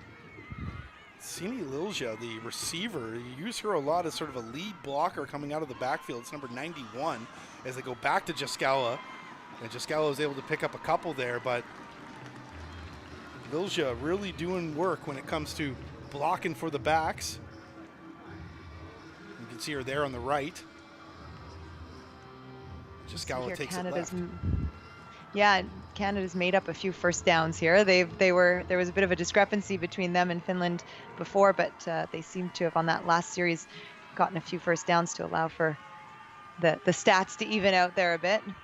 Jaskala gets the call once again, and this time she just brings it right upfield. Let's see if she can move the sticks once again. It's like almost who's fresh, who's ready? We'll go to you next. Yeah, and like you were saying, they're really that Lilja Sini is coming up and doing some nice blocking out of the backfield. She's really acting as a lead blocker. We haven't seen much of that from her, so this is a nice sort of new offensive front that Finland's showing Canada here. Yeah, it's like Lilja is sort of working with Jaskala, it seems like, and yeah, there it is once again as they just continue to go to her, and she just follows behind number 91. They're just going back and forth, right side, left side, back and forth here, and just, but they're getting a nice, she's sealing a nice block there, and doing a great job. Big gap opening up there. And like you say, listed as a receiver, but I'm not so sure about that. She's been doing, she's had blocking duty all day long. Not your typical size for a receiver, built more like a running back Timeout. as well. Canada. Exactly. Canada They're will first. take a timeout here, and maybe this might be just to catch their breath, because Finland just continues to pound the ball, and they just continue to pound it through Jaskala, number 5. Yeah, catch their breath and give them a time to just sort of breathe and settle down, and maybe see if they could disrupt the rhythm that Finland has going here at this point. Jaskala, 10 carries for 77 yards. She's leading all rushers with 7.7 yards per carry. Kuusinen over 120 yards now at 121.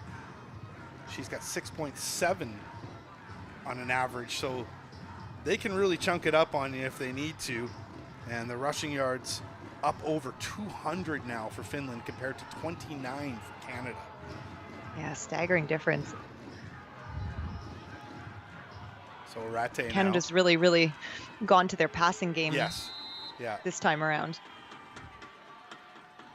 The Finns over 250 yards of offense there, and they're going to get a free play here, but the ball hits the turf. Don't know if there was an offside on Canada. It looked like there should have been. Yeah, I do believe they, like you say, they gave them a free play, so I think this is going to be called on Canada. We'll have to stripes sort of convene here, and we'll get the call. But it looks like, yeah, it's going to be offside. Offsides. Defense, number 95. Yeah. And there it is. That'll be 5 yards, which will result in a first down. Joni Ducino. And that's, you got to try to be disciplined. Yeah, that's tough, because you don't want to be giving up any yards, especially this deep in your end with this amount of time left against a really good running team. So it's a tough one.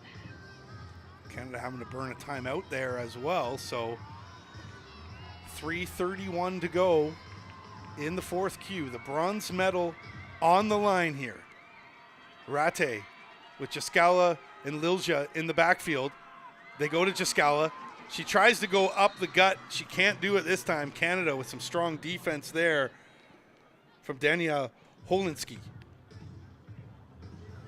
Yeah, and Lilja actually went to the opposite side today, this time around. I think they were trying to maybe throw in a little deception there, but Holinski read that one like a book and was right there on the tackle. Holinski out of Saskatoon as well. They love their football in the prairies. Rate now at 2nd and 10, goes right back to Jaskala. Jaskala able to break her way through. Not going to be enough for a first down there, but they just continue to bite into Canada and just continue to let that clock run. Exactly, and hey, if it's working, yeah, Jaskala is really running a nice game here. Just getting the opportunity, and now we've got Kuusinen back in, so we'll see what's coming up here. As Kuusinen now the main back in the backfield. She's got Lilja to her left. Let's see if she'll use her as the blocker, but she doesn't. She goes right, and Canada is right there. Big stop for Canada as Kuusinen just runs into a wall of red and white. Yeah, that's huge for Canada. That's a really nice goal line stance there. And that's Joanie Duchesneau, I think, coming in. Yeah, exactly, from the outside. And she's a big DN. She's, I think, 6'2" and great size. 195 very agile pounds. as well. Yep. Yeah. Of course, from the Montreal Blitz as well. Yeah, this team made up mostly of Saskatchewan and Quebec foreign players. They love their football in Quebec as well. Big university programs out there. Laval, University of Montreal as well. Yeah, definitely. And Montreal, the Blitz, did have the opportunity to play. Timeout. Finland. in the States. They began their team as part of the IWFL, which is now folded in the States and turned into the WFA. But having played in the States, I think gave them an advantage playing against a very high caliber of players in the States for over 10 years. I think the league was, they played in that league for about 15 years. So let's see what they decide to do here, the Finns. As Polkinen is going to attempt the field goal, as Yarn is the holder. See if they get it. They got to get a clean snap off here. We've seen this be a bit of an issue in the past. They get it up, and it's up, and it's through. Polkinen. Oh wow! With a massive field goal, and where Canada elected. High snap. Yarn got that down. That was great. Where Canada elected not to go for a field goal and ended up turning it over on downs.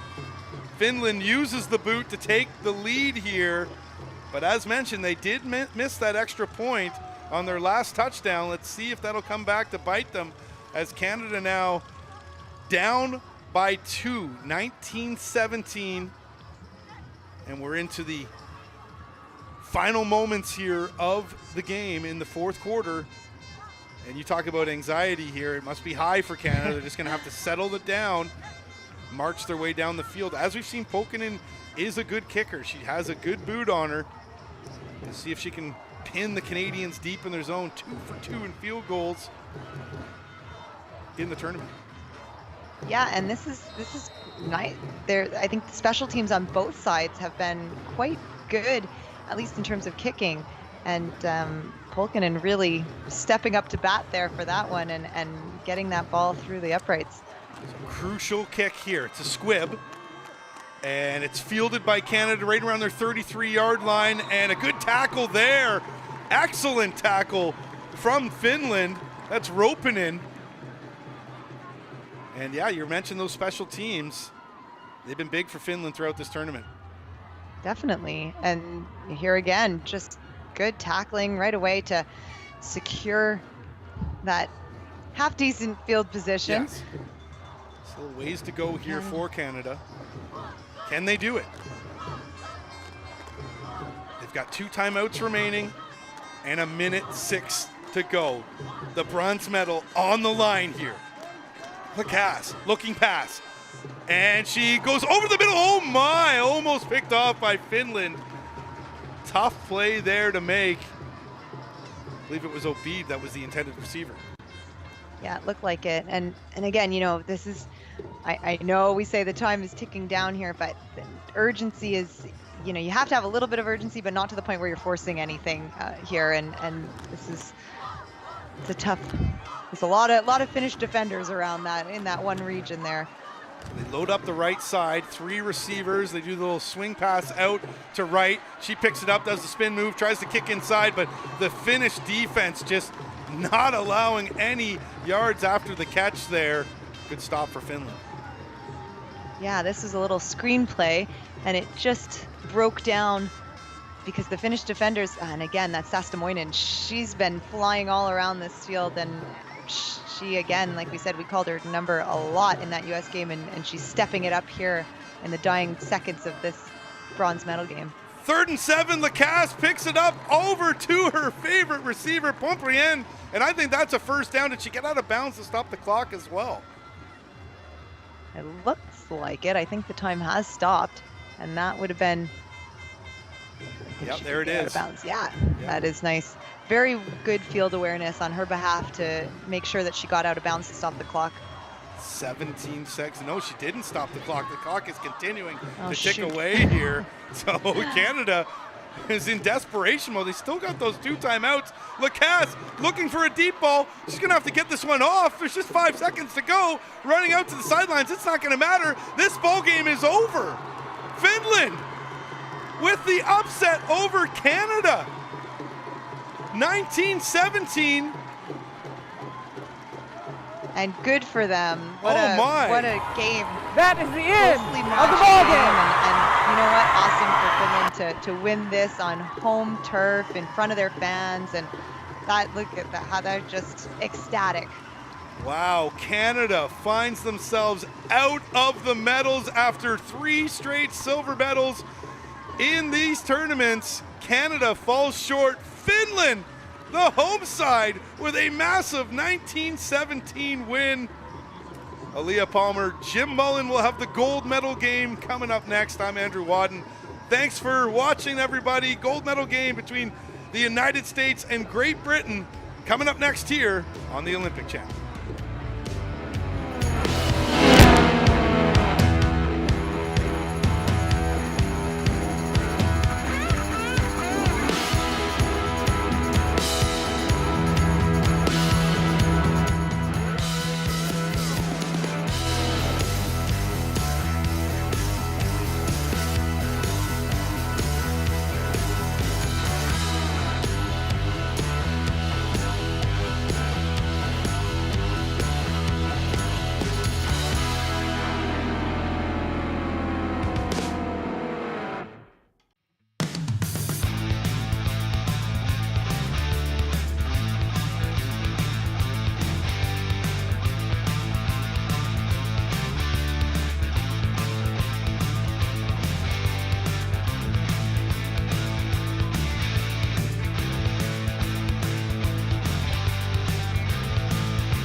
And we are live at the gold medal game as Siobhan Walker takes the opening kickoff into American territory. A great way for Great Britain to start their first drive. Jim Mullen along with Leah Palmer as we are underway between Great Britain and the United States for the Women's World Championship here in Vanta, Finland. And Siobhan Walker picking up where she left off. She had a dramatic touchdown in the close of that game against Canada that got Great Britain to this final. And the first carry is from Ruth Matta, who produces yards. Your thoughts on the chances that Great Britain has to score another upset?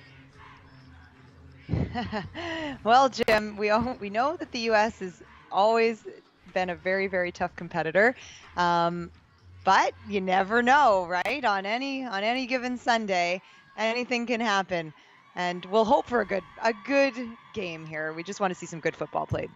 Ruth Matta, the lone back in the backfield, off the hip of Sydney Green. She fakes the pitch, calls her own number, gets across the 30, and then gets tagged as she gets the first down. A heavy hit by Kengi Martin of the San Diego team.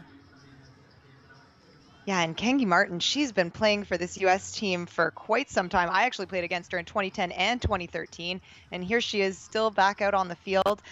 She's played all different positions. She's actually the holder for the U.S. team, and she's playing a little bit of linebacker. She's also played some QB out there this year for the U.S. Angie Wells in on that hit as well. Here's Walker, and she will be tackled for a loss. Darcy Leslie boot-topped her for a loss of about 3. And Great Britain was very reliant on that jet sweep against Canada, and that's the first time they ran it, and it was read by the United States. Well, you have to imagine that the States has definitely done their due diligence and their homework on this one, watching film from the Canada game, and that was absolutely Great Britain's go-to play.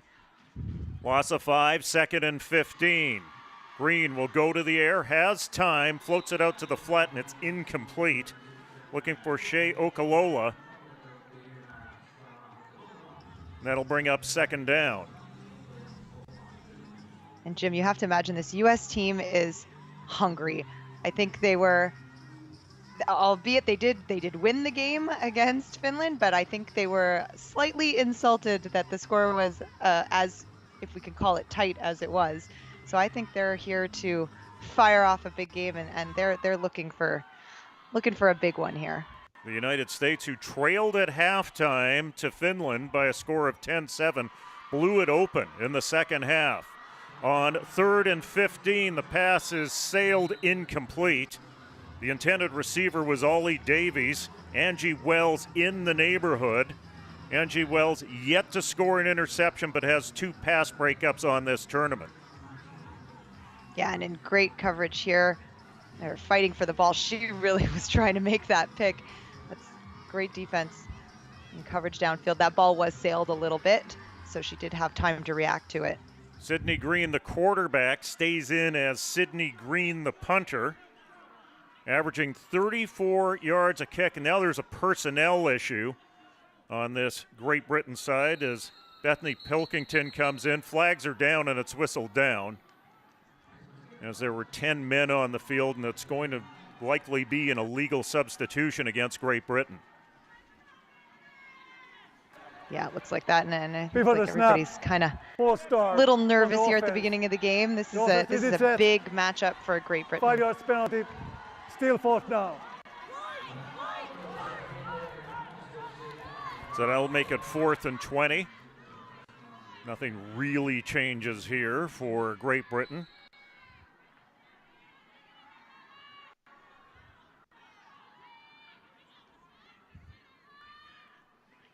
Long count for Green, trying to draw the offside. High snap. Green picks it up, and she gets it away. And that will trickle out of bounds back at the original line of scrimmage. So An adept move there by Sydney Green on the high snap from Irvine that sailed over her head. And a good move there to mitigate the damage for GB. Yeah, definitely. And we were mentioning this a little bit pre-game, Jim, how some of these mistakes need to be sort of curtailed in the women's game. We've seen a lot of high snaps over the past few games that caused some costly errors. So Brittany Bushman comes out 1st and 10 with her U.S. side, hands the ball off to Daja Scott. And let's take a look at Daja Scott, because she can take control of a game almost single-handedly. Yeah, we saw her in the Finland game. She came out and she had 3 touchdowns, huge game against the Finns. And she is definitely a force to be reckoned with from the U.S. backfield. And here is Daja Scott. She'll have the first down and more, sashaying her way for a gain of 16 yards. And there she goes on cue, just coming up and racking up some more yards. Right away, picking up where she left off from that finished game. Tori and Tucker nice in there. Downfield. By the way, Yeah. Tori Tucker in there taking snaps at quarterback on that last drive, and then they sub in Brittany Bushman back in on this first down play. And there is Scott going left side, upset by Phoebe Schechter after a gain of 3, close to 4. Again, we've seen the depth on this U.S. Quarterback front. They've got they have 4 different quarterbacks that have played and seen the field throughout this tournament. So they're looking like they can just switch people in and switch up their personnel quite quickly. Bushman remains in at quarterback. The pitch to Scott. She goes right and then cuts back into the line. There's Phoebe Schechter again with another stop, leading this Great Britain team with 9.5 tackles. Of course, Great Britain, to set the path for Great Britain up, they only played 1 game. They did not face Mexico in that opening game. So the numbers for Schechter could have been higher on the tournament, but 9.5 tackles against Canada led everyone. And there's Schechter again, her 3rd tackle of the afternoon. This time stopping Baker. Yeah, and Schechter, she's all over the field. And like you said, 9.5 tackles in just 1 game. That's an amazing showing. 1st and 10, United States. They are on the move.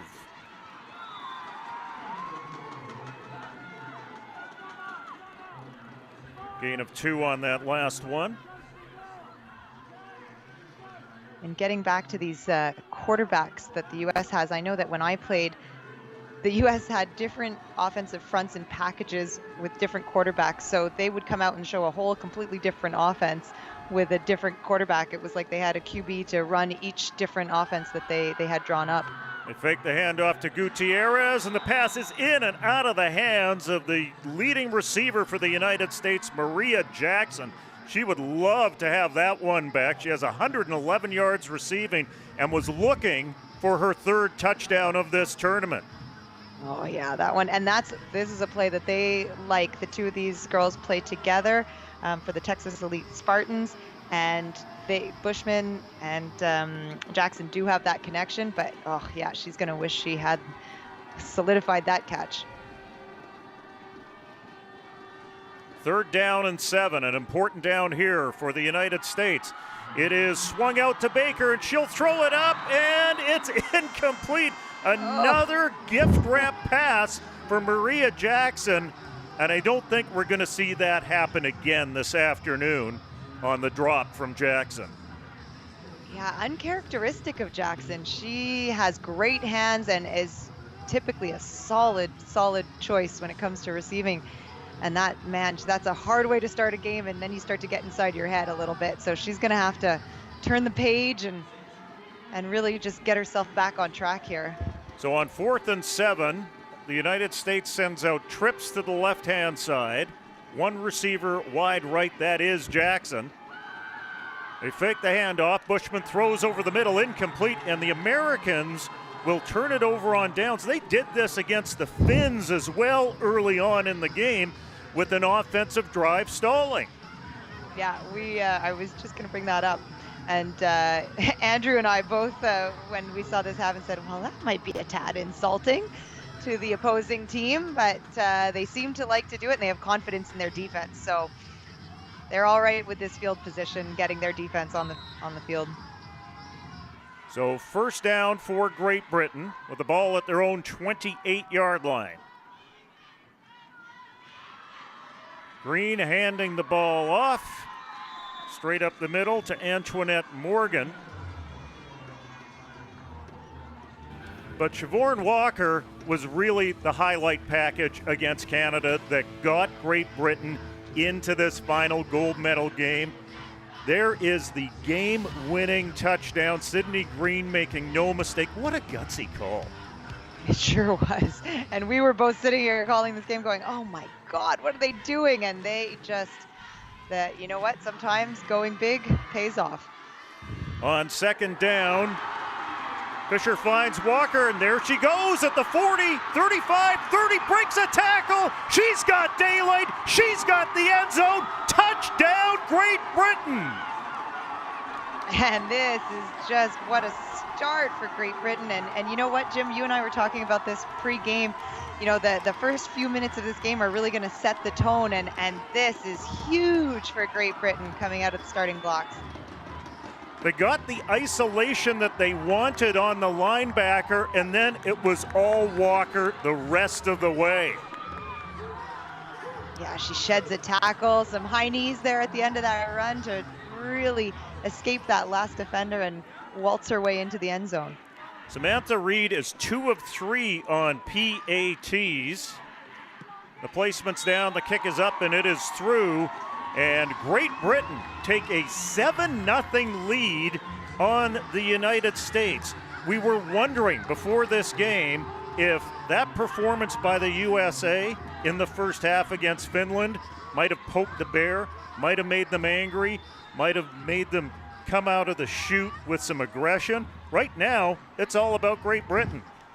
Yeah, honestly, I was expecting the States to be have a little bit more fire under their bums for this one, but this is great on Great Britain. It's a good start for them, and you know what, the States, these other teams are proving that the States can indeed be scored upon.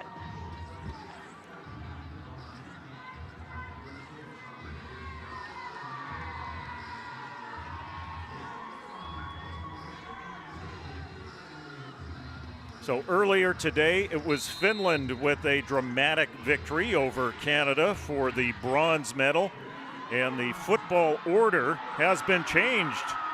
And the ball is loose on the turf, and the U.S. scoop it up at the 38-yard line. I think we've seen in this tournament so far where the Europeans have caught up to a certain degree with the North Americans. If we're ranking this tournament based on Mexico's performance, maybe Canada's the 5th best team in this tournament, and the Finns have certainly stepped up in a big way, and so has Great Britain. Yeah, I was mentioning that earlier when I was calling the game with Andrew. I was saying, you know, it's so nice to see that the game has evolved in these European countries, well, and even just outside of North America, with Mexico being in the mix as well. And it's just awesome to see the caliber of football growing. The Americans are content to keep it on the ground on first down. There is Scott plunging into the line. Stopped by Summer Rivers, along with E.B. Roncaire. 2nd and 5.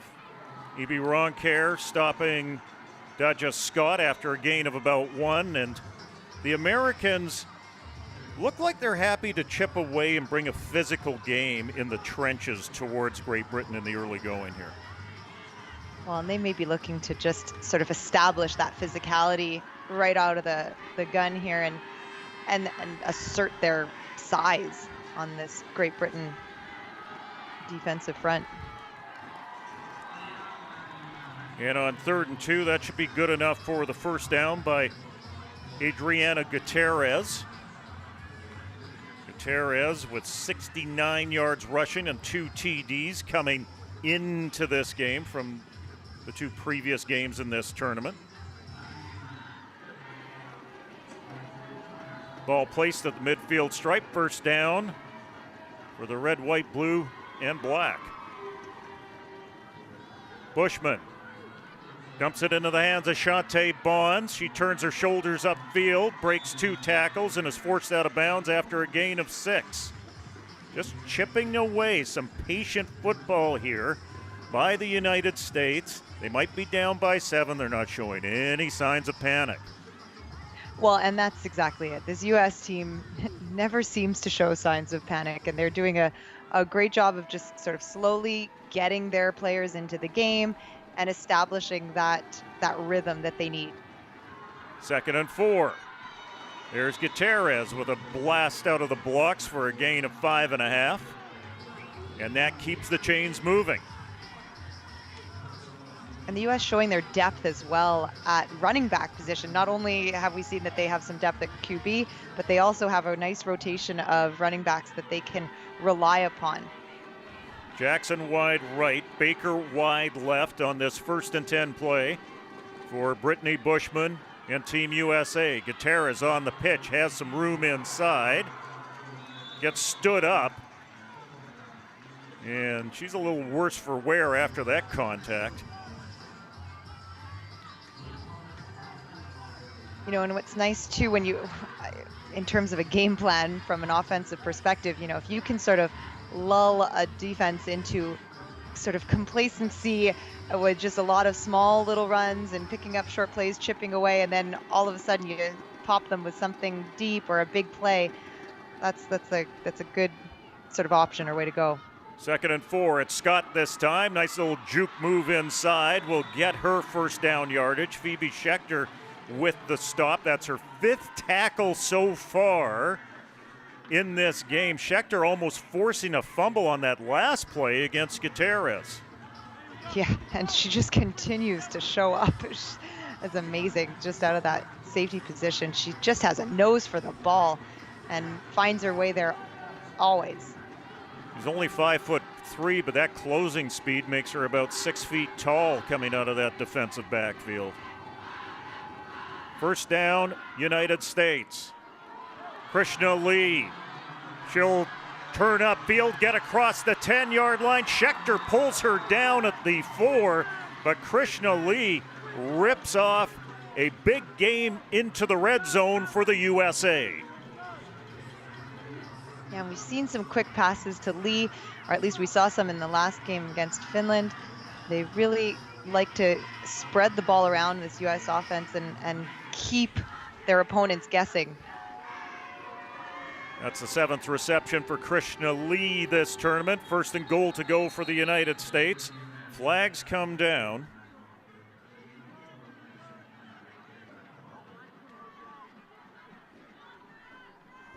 Looks like maybe a false start here.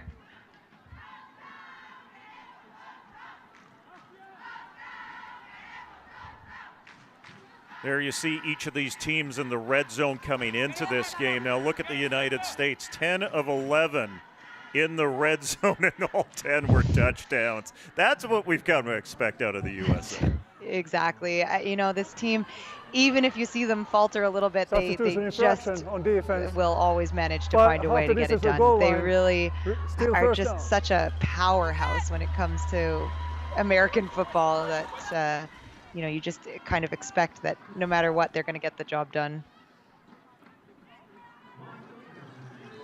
Well, after that flag, the ball is moved down just inside the 3-yard line. 1st and goal to go, USA from that point. Bushman pitches to Scott, has some room inside, and is stopped by none other than Phoebe Schechter again after a gain of 1.5. Man, Schechter's going for the record on solo tackles today. She just comes flying. Americans keep it on the ground. Do they plunge in for the TD? Yes, they do. Touchdown, United States. And there's the U.S. that we've known so well. Methodically marching the field and just overpowering GB's defense. Brittany Bushman calling her own number for that 2-yard plunge. And the point after coming up from Alania Lang. She's 13 of 13 in this tournament. And she will make no mistake and make it 14 of 14 this tournament, as we are tied at 7-7. So what we've seen against this American team is that they are going to put up points. They can march the field. They will put up points. So GB really has to be cognizant of that, and they can't ever be complacent, but they've really got to try to put at least some points up on the board each time they have possession of the ball.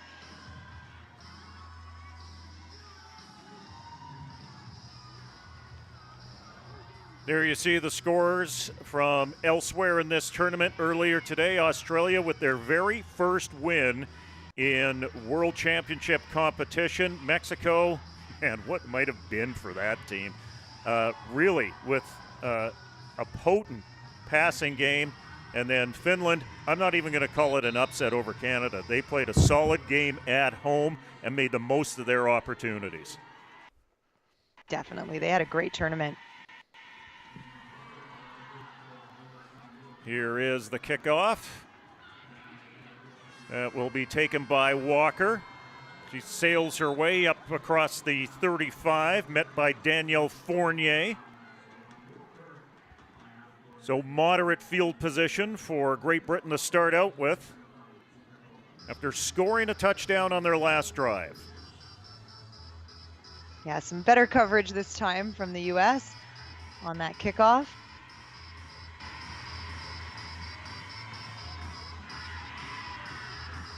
They scored a touchdown their second to last drive. They had a bit of a malfunction at the junction with a high snap on a punt on their last drive. Let's see if they can find a way to finish here. Antoinette Morgan. She rumbles her way for a gain of 8.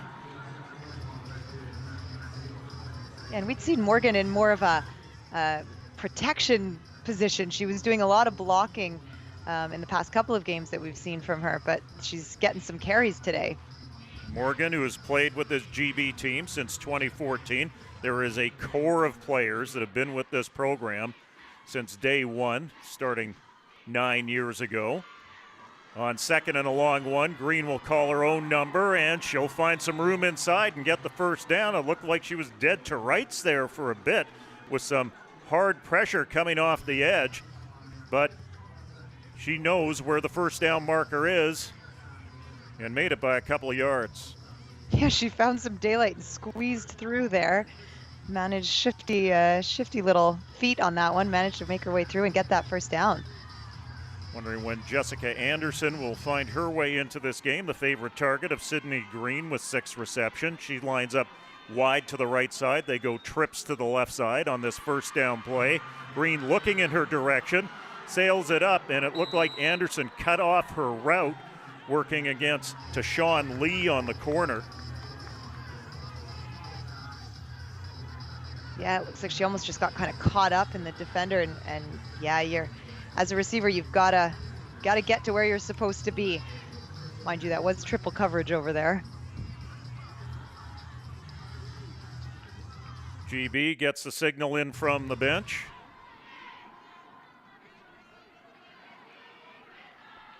On this 2nd and 10 play, same formation as last down. Trips left, one receiver right.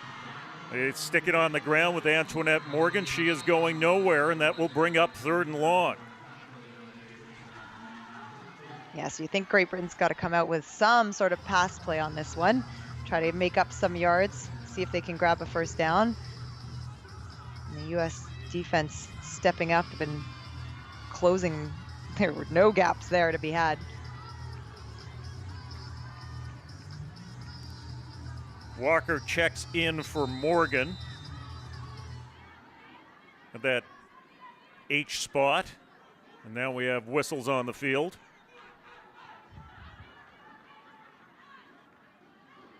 Nice stadium here in Vanta, capacity of just under 5,000. was really rocking for Finland and Canada, probably the best crowd of the tournament. And with those whistles, that will actually signal the end of the first quarter. Great Britain and the United States tied at 7. We've got a game as we head in to the second quarter of the gold medal match at the Women's World Championship.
Great Britain and the United States tied at 7. Let's see if the numbers are as equal when it comes to yards as it is on the scoreboard.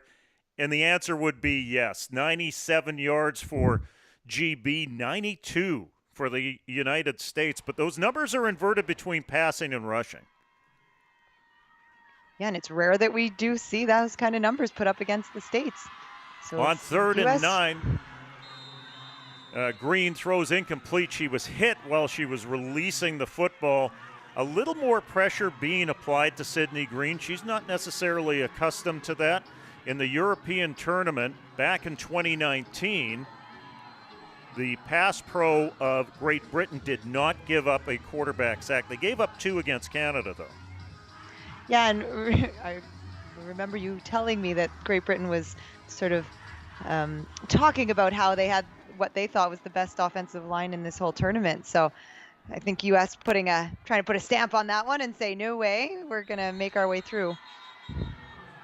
Green remains in the game as flags come down on this 4th and 9. Last time it was a bit of an adventure in punting for Great Britain. Before the snap, full start on the offense, number 23.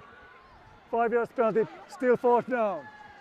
False start on Tanya Dales, so Great Britain will do this all over again. 4th and 14.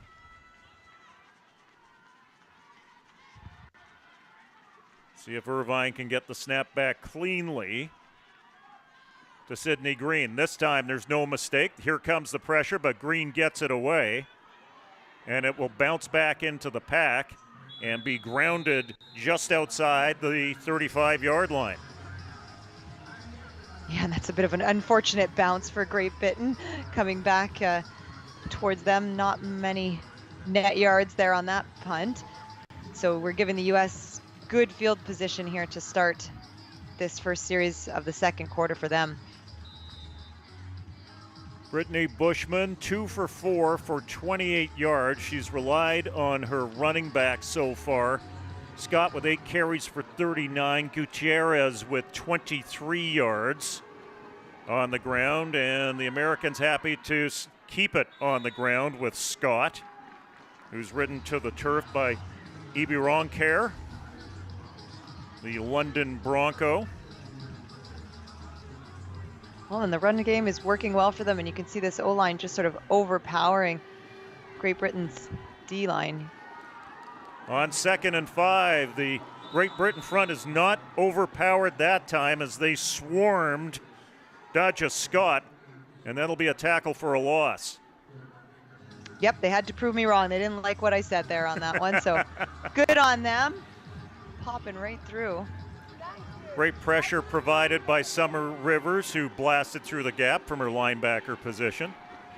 Loss of 1 on that last play. 3rd and 6 facing the United States as it swung out to Krishna Lee, and she rumbles her way towards that first down marker, and she should have the first down. You love the presence of mind of an H-back like that knows where the marker is, and she runs straight to it. And you know, this is what is so, I think, impressive when you watch this U.S. team. Their football IQ is high. They just don't make a lot of mistakes. They do a really good job of putting very, very clean football out on the field. Gutierrez wrapped up in the backfield, and that'll be a TFL. Thanks to Lucy Petey, who came up from her safety position. Petey, with that big interception against Canada, returned to the house after a 28-yard run. Yeah, she's happy to get her feet wet on this one. We haven't heard much from her just yet, so this is nice to kind of get you in the game. I know as a player, once you make that first tackle or you get that first catch, it really kind of sets the tone and gets you pumped up for the rest of the game. 2nd and 13. Bushman pulls it down, throws into the seam, and it is complete down at the 32-yard line.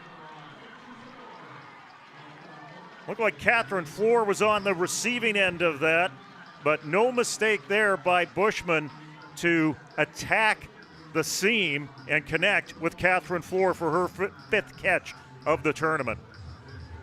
Yeah, Bushman threaded the needle in there on that one. Really tight spot, right, perfectly placed, where that safety coming over just couldn't quite get a hand on it. Great velocity on that one. They'll go back to the air again. This time it's Angela Baker twisting her way for a gain of close to 8. The U.S. trying to spread the ball around from the looks of things, and this is it. They just have such a depth chart of players that they can go to, and they just execute so well. We're going to mark it as a gain of 9, 2nd and 1. Might be a free pass for the USA to go to the air here. No, they'll keep it on the ground with Gutierrez, and Rachel Moody tracks her down. Depending on the spot, the USA should have the first down. Yeah, and they're starting to tire out GB's defense here. You know, you want to be able to try to get the defense, GB's defense off the field, and their offense is going to have to focus on trying to march the ball a little bit more and keep their defense off the field so they don't get tired against this American front. A well-assembled drive so far. Here's the pitch to Gutierrez. She'll duck inside, and she can't get past Becky Martin after a gain of about 2. And this is what I feel like the U.S. does to you. They just sort of wear you down, and they just methodically sort of pick defenses apart and just kind of control the clock. Hard to not appreciate the play selection here by the USA, mixing little bits of the passing game in liberally with the running game. On 2nd and 10, they'll go to the air, and the pass is complete to Catherine Floor down inside the 5-yard line. She was in close coverage. Lucy Petey was right there, but Floor secures it, and what a bullet by Brittany Bushman. Yeah, she's just throwing those right in there, like you say, a bullet. But man, that's great coverage by Petey. She's doing her best there. That's a well thrown and a well caught ball. So the United States knocking on the door. 1st and goal to go from the 4. It is swung out to Gutierrez. She breaks the tackle and sprints to the end zone for the trip to the promised land, and another 6 for the USA. And when you have confidence in your receivers, so they know that she's going to be lined up one-on-one, and they're basically saying to this receiver, you know what, we definitely trust that you're going to be able to beat your defender one-on-one there. So, and she made a great little shift into the inside and popped outside for the touchdown. 3rd touchdown of this tournament for Adriana Gutierrez. She's scored 2 on the ground rushing, as the point after is up and through off the toe of Lang, and the USA take a converted touchdown lead over Great Britain. But they got the isolation they wanted with the running back swinging out in that formation, and then all it was a foot race between her and Rachel Moody, the outside linebacker. Exactly, and the U.S., when they see a one-on-one sort of mismatch like that, they'll take that all day, and they converted nicely on that. This is an important drive coming up for Great Britain. They need to find a way to stay close. We've seen a lot of heroics out of this team at the end of the first half against Canada, at the end of the game against Canada. With 7:14 remaining here in this first half, can they put a nice, patient drive together just like the United States demonstrated to them on offense? That's the million-dollar question, Jim. We want to see if they can do it, because do they have any juice left? Because they did have some nice sort of upset plays and series runs against Canada, so let's see if they can pull something out of the hat here. And here's someone who might be able to do that, Ruth Matta. She fakes the end around, then turns it up inside, up to the 30. She had a 70-yard return off that very same play against Canada, but did not fool the United States there. Nope, not so much. They managed to pick that up right away, and I don't want to necessarily use your line, Jim. This was Jim's. I'm giving him full credit, but Ruth didn't matter on that one. Well, Ruth I didn't want to steal it from you, Jim. I'll tell you what. It was such a good line, but it was so good. Ruth didn't matter against Canada, but if the Great Britain Lions are going to find a way to win this game, she's got a Matta right now, and she has the ball and will not get back to the original line of scrimmage. A great job there by the United States to drag that play out laterally and take away opportunity for Ruth Matta, who's a two-time national champion in the WFA with the Boston Renegades.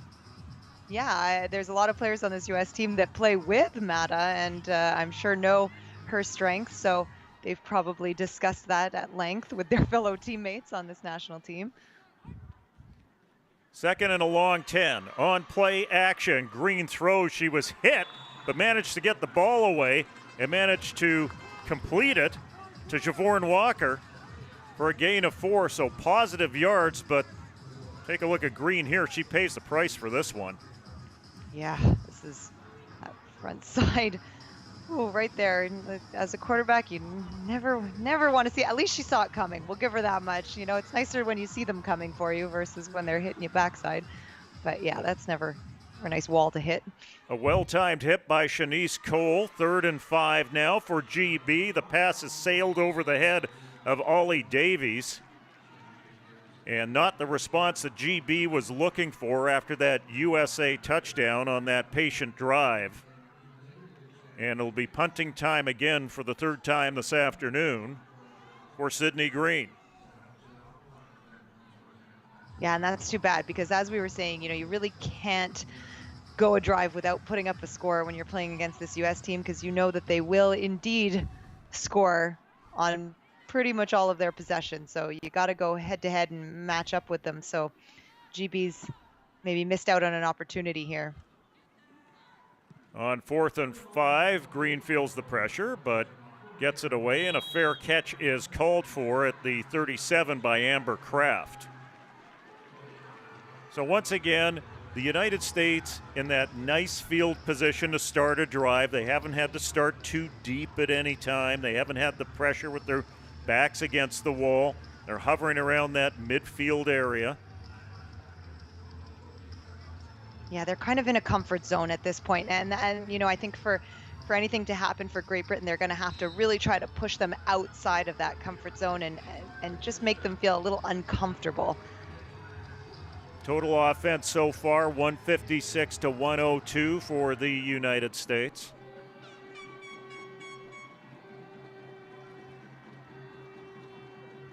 Bushman on 1st down, hands off to Daja Scott, going left side, and will get close to the 1st down. Looked like she stepped out of bounds about a yard short of that marker.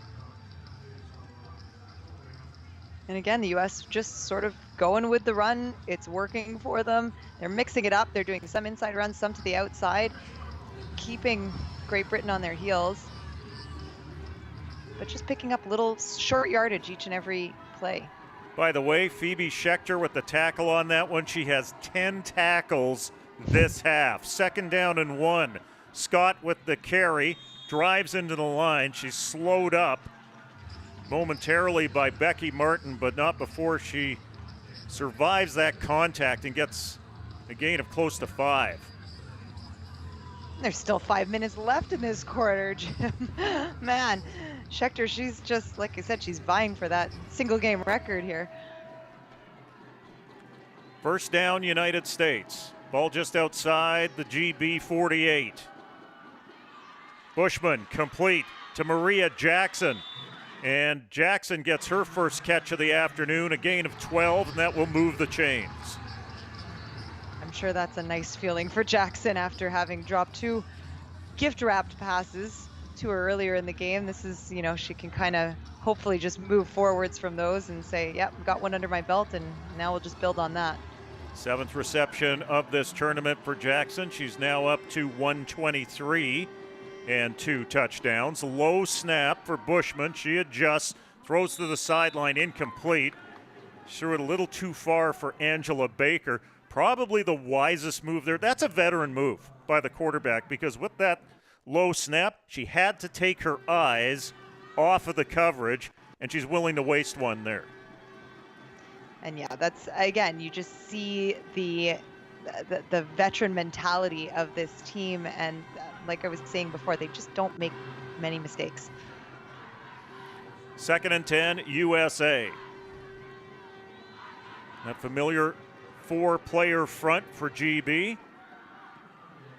They swing it into the hands of Pascal with her first catch. Ibironker with the stop, limiting the gain. GB read that one quite nicely. They popped up quickly, and yeah, the U.S. really liking these little swing passes, but that one was read very well and only a gain of a yard or 2. Creasy Ibironker has also been much involved in this game for GB, and there she is right there, hunting down Dodja Scott and limiting her gain on a 3rd and 6 play, and that'll bring up 4th and moderate. Yeah, well done. She just came blitzing in and looks like, yeah, untouched. Check that. That's 40 Summer Rivers, not 10 Ibironker. So full credit to Summer Rivers on that one. Limiting the USA to no game, but they will keep the offense on the field. Bushman fakes the handoff, and she is sacked. Well, we talked about Summer Rivers before. Now we could talk about her again with her first sack of this tournament. The London Warrior, who's been playing ball for 8 years, comes up with a veteran move off the edge. Making a name for herself. Well done. And you know what? The States, they don't like to punt. They don't like to kick it all, but this is big for Great Britain to take over, and that's a nice stop for them. Let's see if they can put something together before the half here and just kind of maybe eat some time off the clock and work their way down the field. So the GB defense takes advantage of a bit of a slow developing play on 4th down by the U.S., gets the ball on downs, and there's the handoff on the misdirection to Ollie Davies, and she will claw her way ahead for a gain of 3.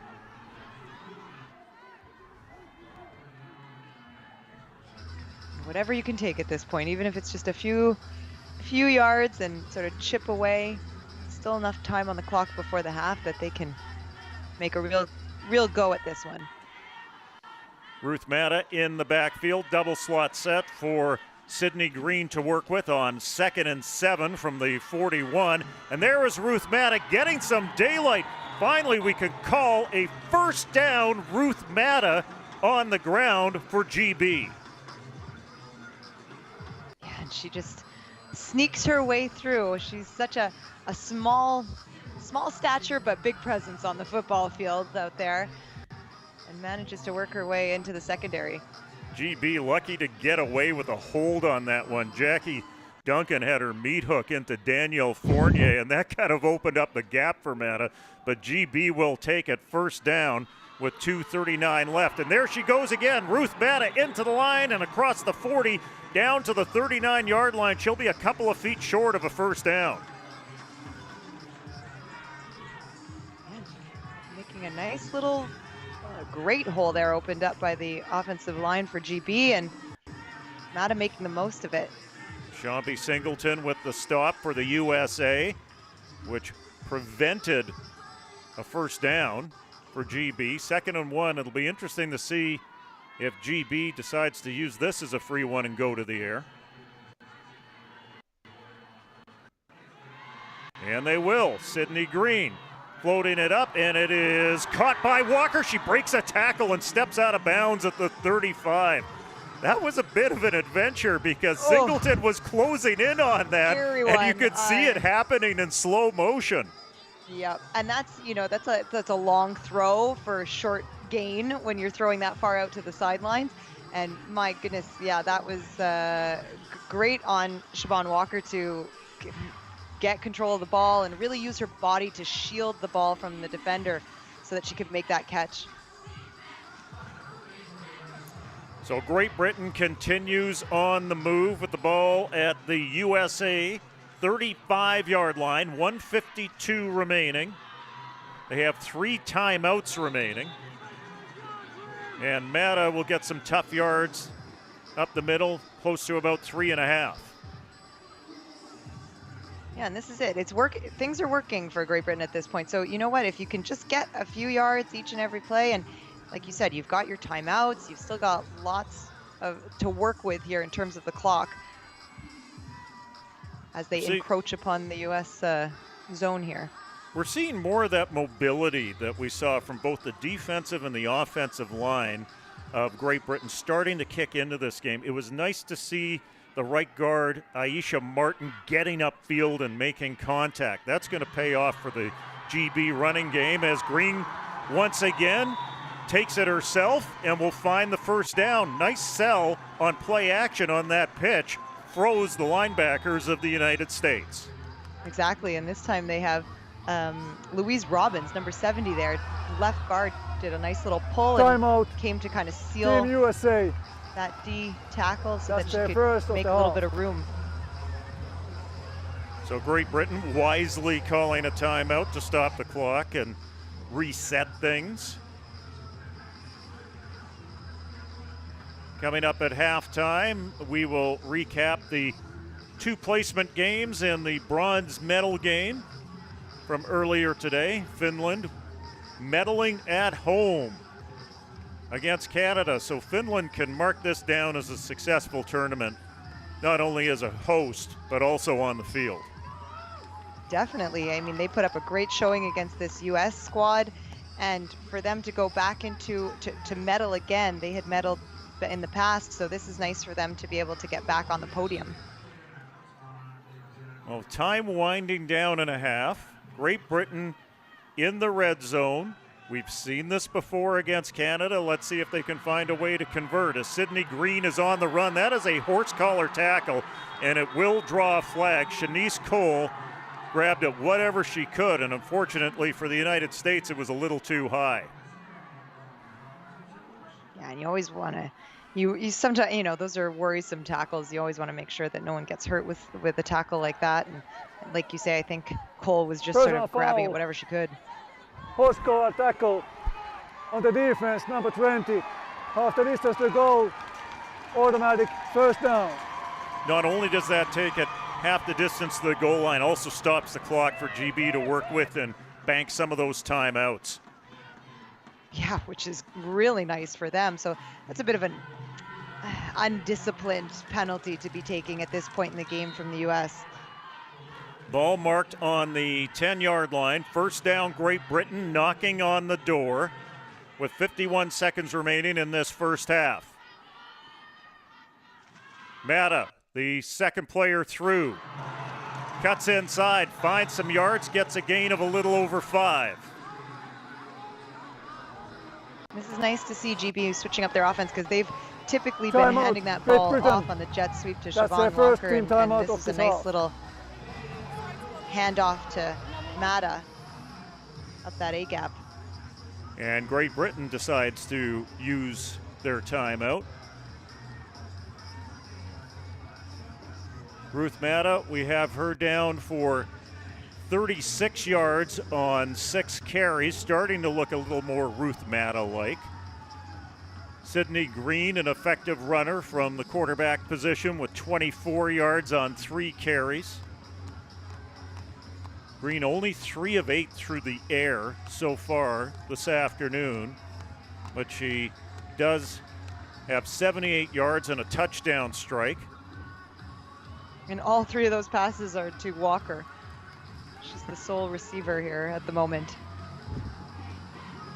The Great Britain Lions will have to diversify their portfolio through the air if they're hoping to strike an upset against the United States. It's 2nd and 5 with 46 seconds left in this first half. Matta, the lone back, 3 receivers left side. Matta gets a call. She's got daylight. Does she have the end zone for the touchdown? Yes, she does. Ruth Matta into the end zone for 6, and GB are 1 point away from tying this game. This is just a huge surge for GB going into halftime. Absolutely amazing. And there wasn't even a ton of blocking on that. Just Matta made her presence known and made her way into that end zone. She's just such a tiny target to try to hit. 4'10" by the old scale. Snap is back, and the kick is up and through from the toe of Samantha Reed. We are tied at 14. There's a lot of things we didn't expect to see in this tournament, Aaliyah. We didn't expect to see Canada not on the podium. We didn't expect to see Finland leading the United States at halftime. And I don't think we expected to see Great Britain tied with the United States with just a few clicks left on the clock as we near halftime.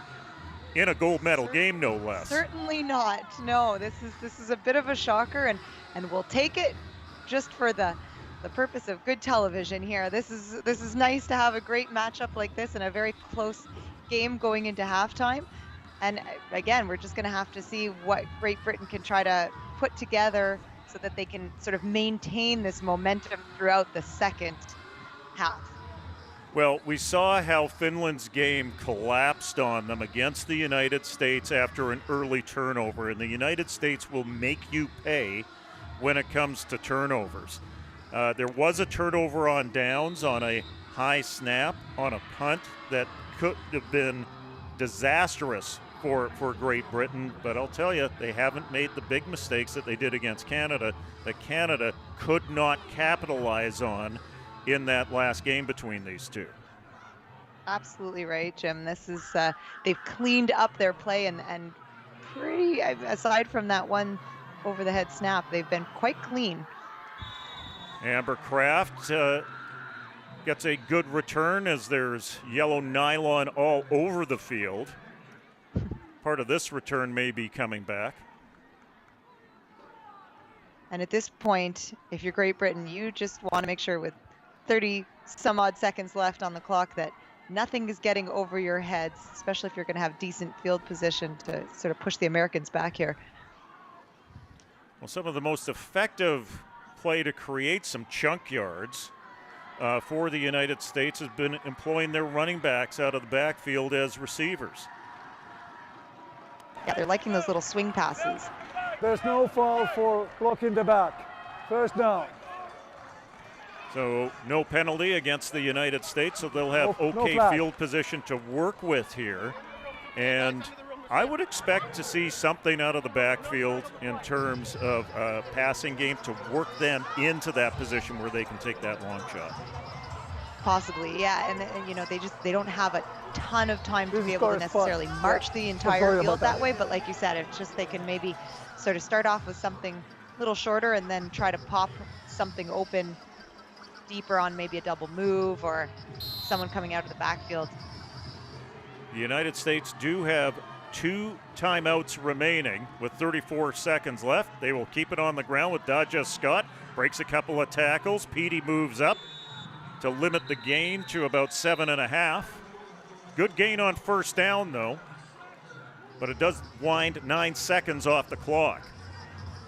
Well, and that's it. You know, if you're going to run the ball, you are going to lose some time. Mind you, like you said, you just mentioned they still have all 3 of their timeouts, so they will hopefully use those more wisely than Canada did in the last game that we just saw.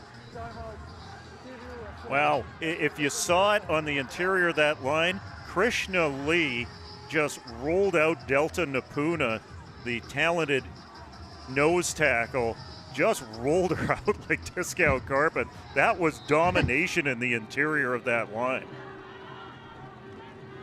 2nd and 3, United States. Bushman tries to set, and she is sacked, and the ball comes loose. Let's see who got it. It looks like the United States recovered, but Rachel Moody, working off that block, managed to get her arm out there and hook Bushman, and she just couldn't get the ball away. Yeah, and that is just awesome by the GB defense to penetrate and get right in and close down that pocket, because Bushman's had enough time to throw back there, and this is nice. They're disrupting things a little bit for her. And you want to talk about durability. We mentioned Delta Napuna getting rolled out. On that play, she finishes off the tackle and forces a fumble. That's the way to bounce back off a play like that. Absolutely. 3rd and 3, United States. Bushman has protection this time, throws up the seam, complete. She finds Catherine Floor at the 31-yard line. A reliable receiver inside for the United States so far this afternoon, Catherine Floor is. Yeah, and we're not seeing much of Maria Jackson. Sorry, she was the one that did catch a lot of passes in previous games. The stand of the second quarter, half really time. stepped up and getting it going for the U.S. today. But you know what? The United States run out of time. They thought they might have had an opportunity to set up a field goal, and they simply run out the clock. So at halftime, Great Britain and the United States are tied at 14 in the gold medal game of the IFAF World Women's Championship, and you are watching it on the Olympic Channel.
Jim Mullen with Aaliyah Palmer. We're at halftime in the gold medal game between Great Britain and the United States.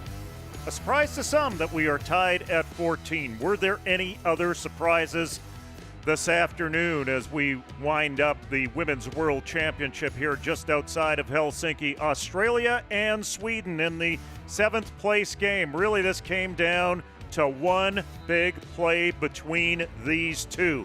Fourth quarter we go. Casey Byrne, number 49, takes it on the end around. She turns it upfield. The Curtin Saint with a 74-yard romp. And Australia will win their first game in 2 World Women's Championship appearances. They are now 1-5 in these things. And Australia sneaks out with a 7-0 win over Sweden.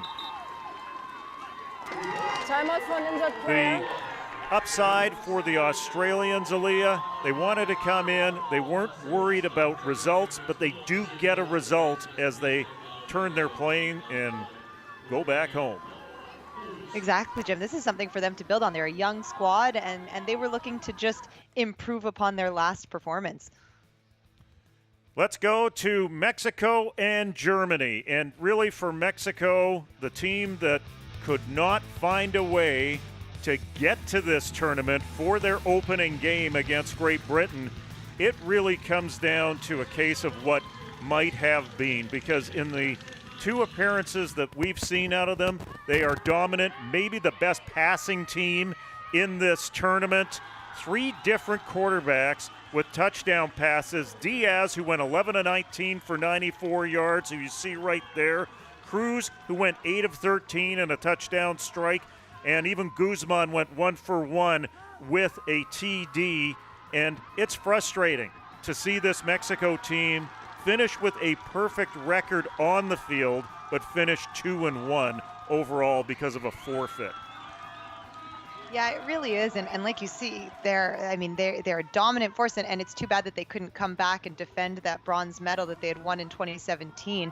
And showing depth at quarterback like that, all 3 quarterbacks having great numbers, each putting up a touchdown. It is very unfortunate for the whole tournament that they just weren't able to make it here for that first game. And a little disappointing for Germany. They've been out of the world football order for some time now. This is really their first big major tournament back. And they get out of this 0-3, and all we can talk about is learning experiences for them.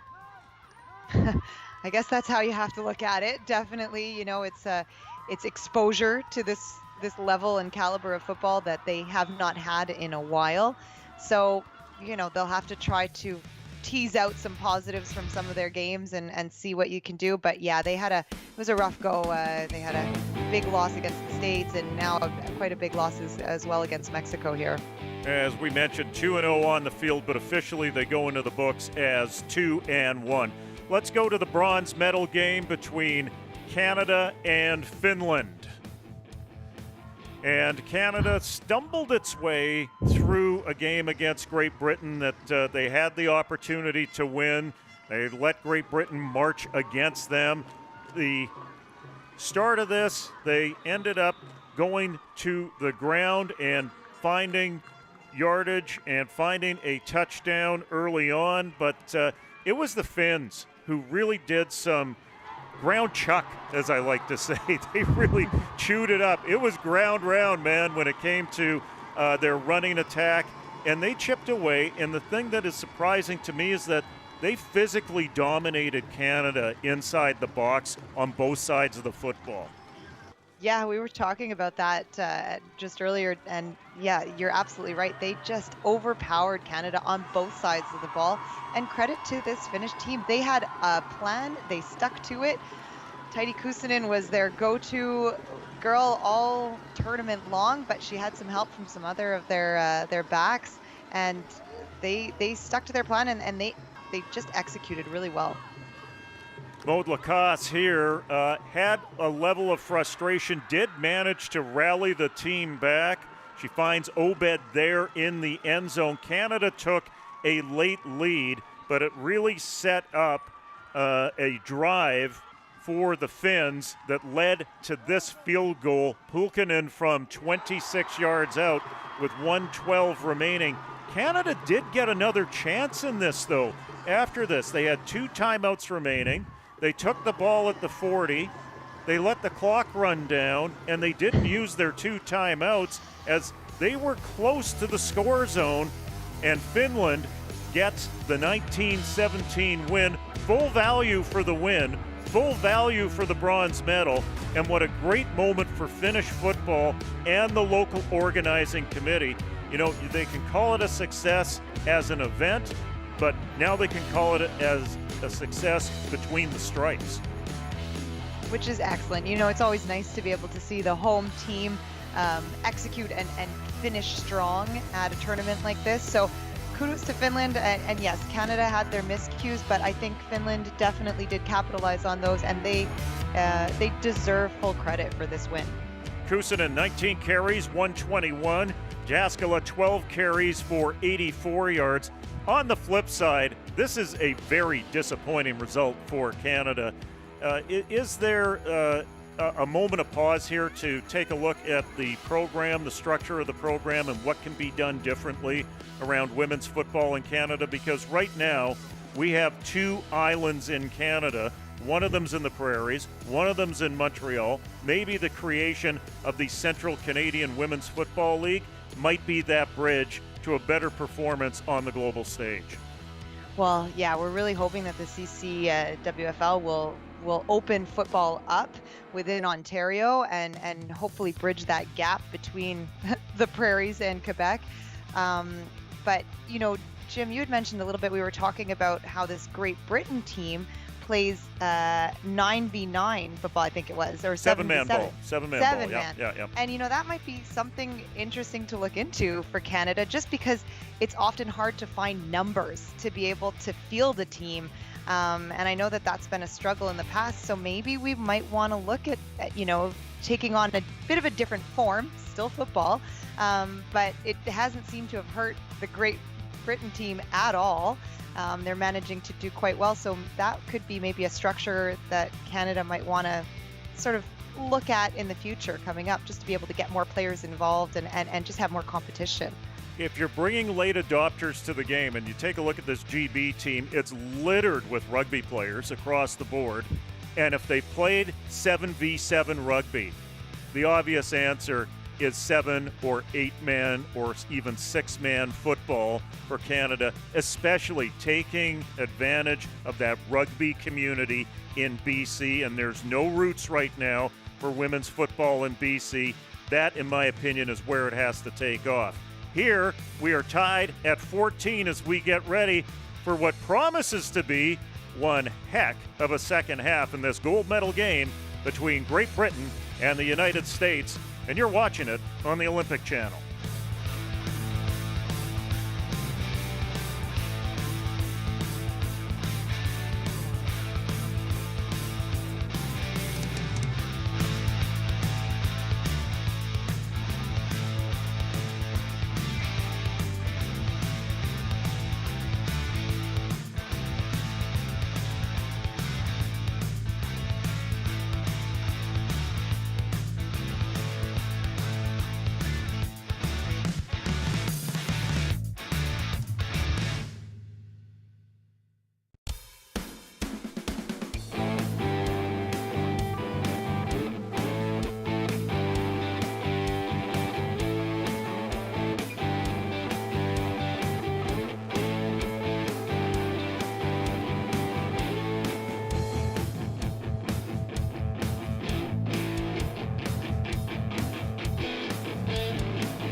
Great Britain and the United States tied at 14. We have 24 minutes to go in regulation time. I should mention that right about now. It's for deadlock at 14. The USA and Great Britain, let's take a look at the halftime stats between these two to see if it tells an accurate story.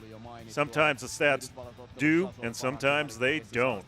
But in terms of first downs, I think the 13 first downs tells the story of the United States with some patient, well-constructed drives that haven't necessarily provided an outcome for them that they would have expected. The total yards, they're fairly close. The penalties haven't hobbled either team. They're playing disciplined football, and they're not making a ton of mistakes on either side. And that's good to see. We've seen some ragged play at some of the lower levels in this tournament. This has been a clean game, and it's been well executed. Yeah, and it's really nice to see. And like you said, it's a bit of a shocker that Great Britain is hanging in this game and really got very similar yardage to what the States have got. Well, part of that is Sydney Green at quarterback for Great Britain. We mentioned that she served up 3 interceptions against Canada, some really poor timed interceptions. But, you see her numbers there. She's not taking a lot of risks with the football. As a matter of fact, she only has one receiver that she's really focused on in terms of Siobhan Walker. But 3 of 8.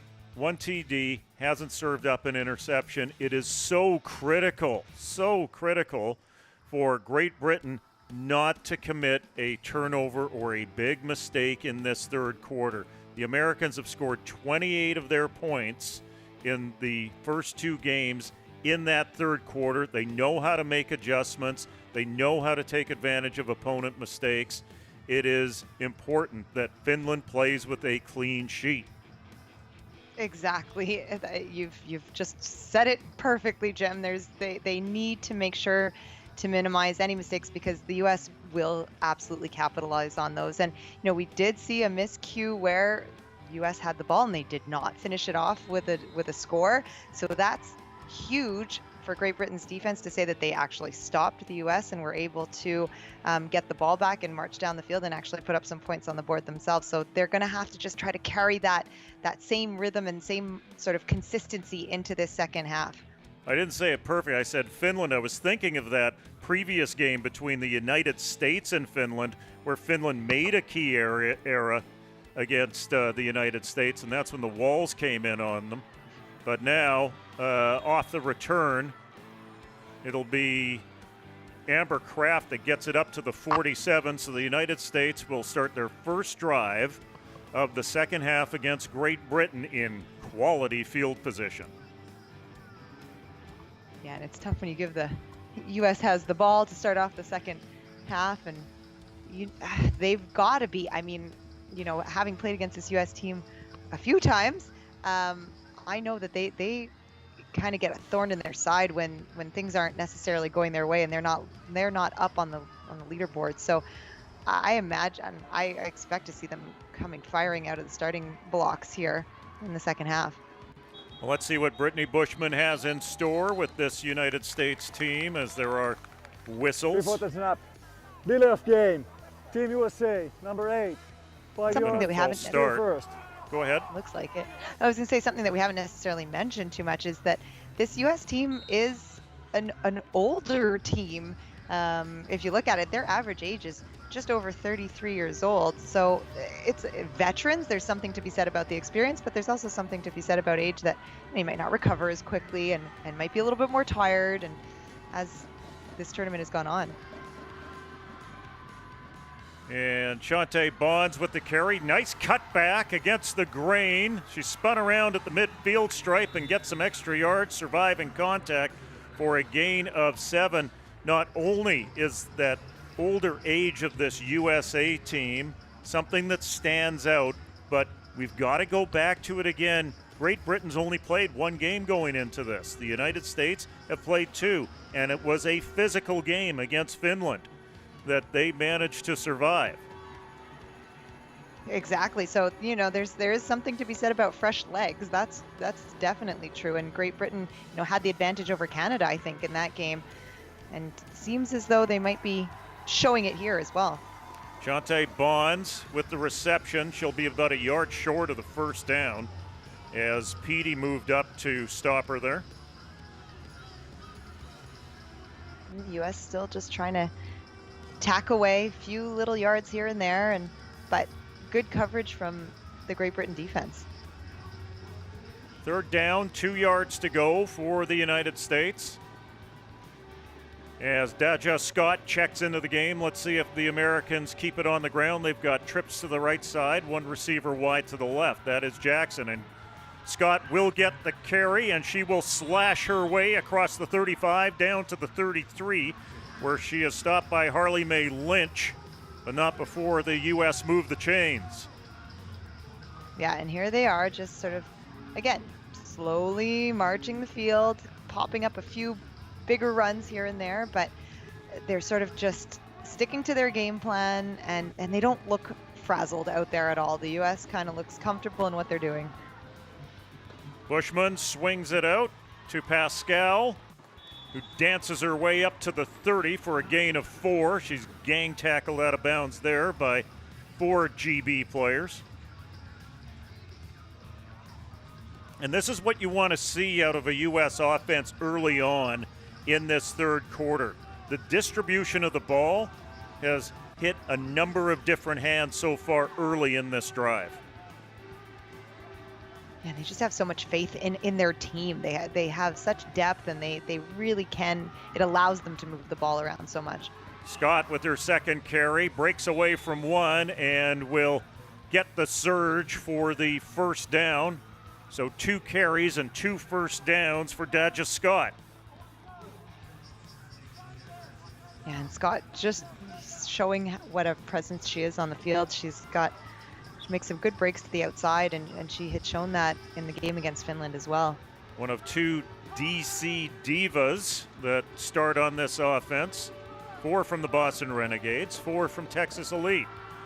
First down, USA. Bushman throwing towards the end zone, and it is incomplete.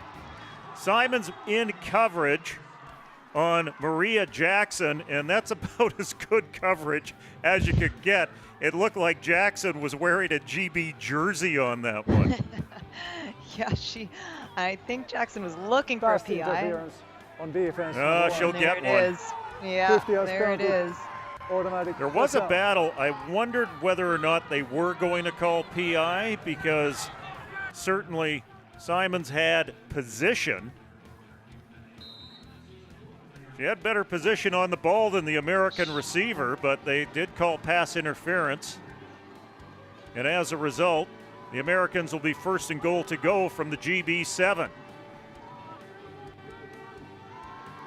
Bushman pitching to Scott. Cutting back against the grain, gets a gain of close to 3. Lynch with her second tackle of this second half. Scott just continues to rack up the yards. This will be her 18th carry. She'll have just over 90 yards here on the game. Second and goal to go, United States from the Finland 4. Pascal in motion, Scott with the carry, plunges ahead for a gain of 2. That'll bring up third and goal to go from the 2. Yeah, this U.S. team, they're just, they do not look stressed at all. They are just sort of doing their thing, and I've got to wonder if at some point they're going to come up with a big play, because it's been very sort of monotone, I feel, as an offense to date. Bushman 12 of 15 through the air. Will she go to the air? Yes, she will. She'll connect with Pascal, and she will drag her way into the end zone for 6. The major score for the United States, and they break this deadlock on their first drive of the second half. Yeah, and we haven't seen a ton of Pasquale today, but she gets the job done on this little hitch pass, and the U.S. really liking these short little passes to the outside. And it's been open for them. They're liking that mismatch where they're hitting one-on-one, and their receivers are managing to break tackles on the outside. Point after is up and through. Stephanie Pasquale from the Boston Renegades. We've made a lot of talk about the age of this U.S. team. She's under the 30 line. She's part of the youth movement of this team at the age of 29, but she's also been part of some national champions with the Boston Renegades, and she was the #1 target of the U.S. quarterbacks coming into this game. 9 receptions for 86 yards, and so far she's got 3 for 10, and that all-important touchdown that has put the USA ahead. Yeah, you got to wonder a little bit about the future of this U.S. team, if it seems like a retirement tour for a lot of the players as they're, getting on in football years, but they're still able to play a great football game, that's for darn sure. 21-14, the Americans lead. 7:53 remaining in this third quarter. Let's see what kind of response Great Britain has on this opening drive for them. There is Ruth Mata. She pitches over to Walker. Walker has a bit of a block and then follows it across the 45 and then steps out of bounds at the 46-yard line. So special teams outside of one bad snap on a punt have served both these teams well so far in this game in terms of setting up field position. Yeah, definitely. Both of these teams have really had good field position throughout, and that makes things a lot easier when you're an offense starting pretty much at midfield. Anderson wide to the right side, Davies wide to the left, Mata the lone back in the backfield, and she gets her number called, and she'll drive ahead across the 50 for a gain of 4. Ruth Mata may be 4'10", but she actually showed some power there for her size. Definitely, and she's used to going against bigger players, but yeah, this is a big defensive front from the U.S. and she probably knows a few of them. I think she actually plays with a few of these linemen, but yeah, asserting her power on that run. 8 carries for 45 yards for Mata, but this time they will go to the air, and the intended receiver, Ollie Davies, had the pass just behind her, delivered by Sydney Green. Yeah, Great Britain's really got to establish a rhythm here. They urgency, but not to the point where you're stressed, because there's lots of time left on the clock, and they just, if they can march just some short little yardage and really put together a good drive so that they can make their way down the field, I think that's going to really power them through. Good inside pressure on that last play by Ashley Branch. Let's see if the U.S. bring it here. No, the pass is thrown up, and it's incomplete. Once again, Green was looking for Ollie Davies. Yeah, that felt a little bit like a force to me, if you want my opinion, but That's why we have you here. Doesn't always count for that much, but hey. I mean, you got to give it a try, but this is the thing, when you're going up against this U.S. team, you really don't want to go any drives without really moving the ball, at least getting some positive yardage. Irvine in as the long snapper, so Green will get this away as a punt. She has time, gets a good boot away. Will it take a Great Britain bounce?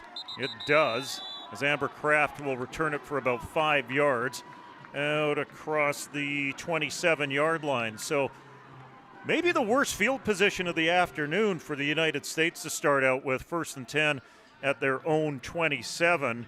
Sydney Green showing full value there. She came into this game averaging 34 yards per punt, leading this tournament. Yeah, she's had a really good leg coming in, and right there we can see pinned U.S. deep. And so now Great Britain really has to hold on this one. They can't let the States get away with them. Dodja Scott with the carry adds 5 yards to her total, now sitting at 91 yards on the day on 15 carries.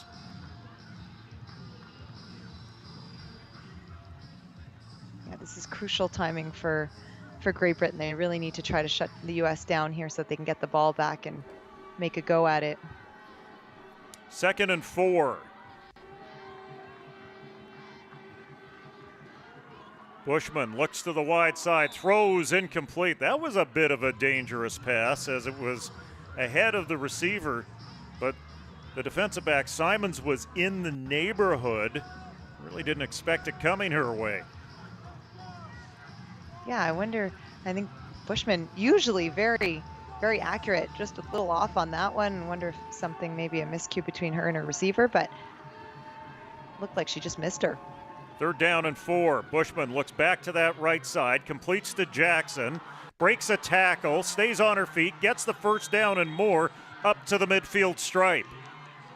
Oh, and that's a blow for Great Britain, because that's a tackle for a very minimal gain if you can get that tackle almost in the backfield there, and it's unfortunate that Simmons wasn't able to really bring Jackson down on that one.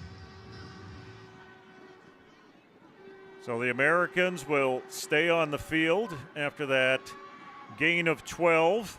Bushman has time, sails it up and over the head of the intended receiver, Catherine Floor, who has a couple of snags this afternoon.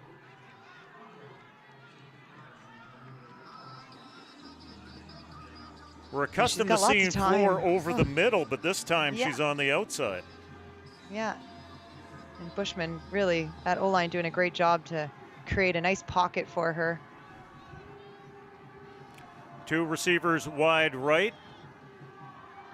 1 to the left, but they'll keep it on the ground with Gutierrez, who gets a gain of a little over 4, which will bring up 3rd and 6, facing the United States in a very, very important defensive down coming up for Great Britain. That it is indeed. They need this stop so they can get that ball back and really try to mount an offensive front here.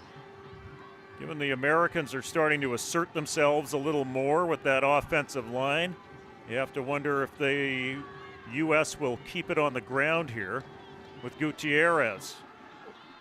Or in this case, Jaja Scott. No, that's Gutierrez, and there she goes across the 35 down to the 34-yard line. A big gain on 3rd and 6, and the Americans are on the march.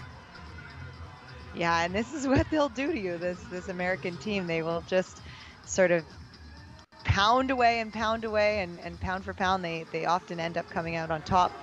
And so Great Britain's going to really need to sort of slow the pace of the game here and see if they can even just sort of knock U.S. off of their rhythm. Angela Baker with the catch, and she will get a gain of over 7, maybe just shy of 8. That's the one thing that's been easy to see on the interior of this line, especially on rushing plays as we go through this 3rd quarter. The Americans are starting to win these physical battles. Yeah, and they rotate their O-line. They have quite a few O-line women on this roster, and they rotate them in, so they're not always the same 5 women up there, which keeps them fresh and ready to go. On 2nd and 3, Krishna Lee had a really good shot at that one, but coming across from her middle linebacker position to break it up was Bo Stewart from the Manchester Titans. Just got the mid up there. Just got it in there. She sure did. Yeah, that's a touchdown saving defensive play there. 3rd and 2.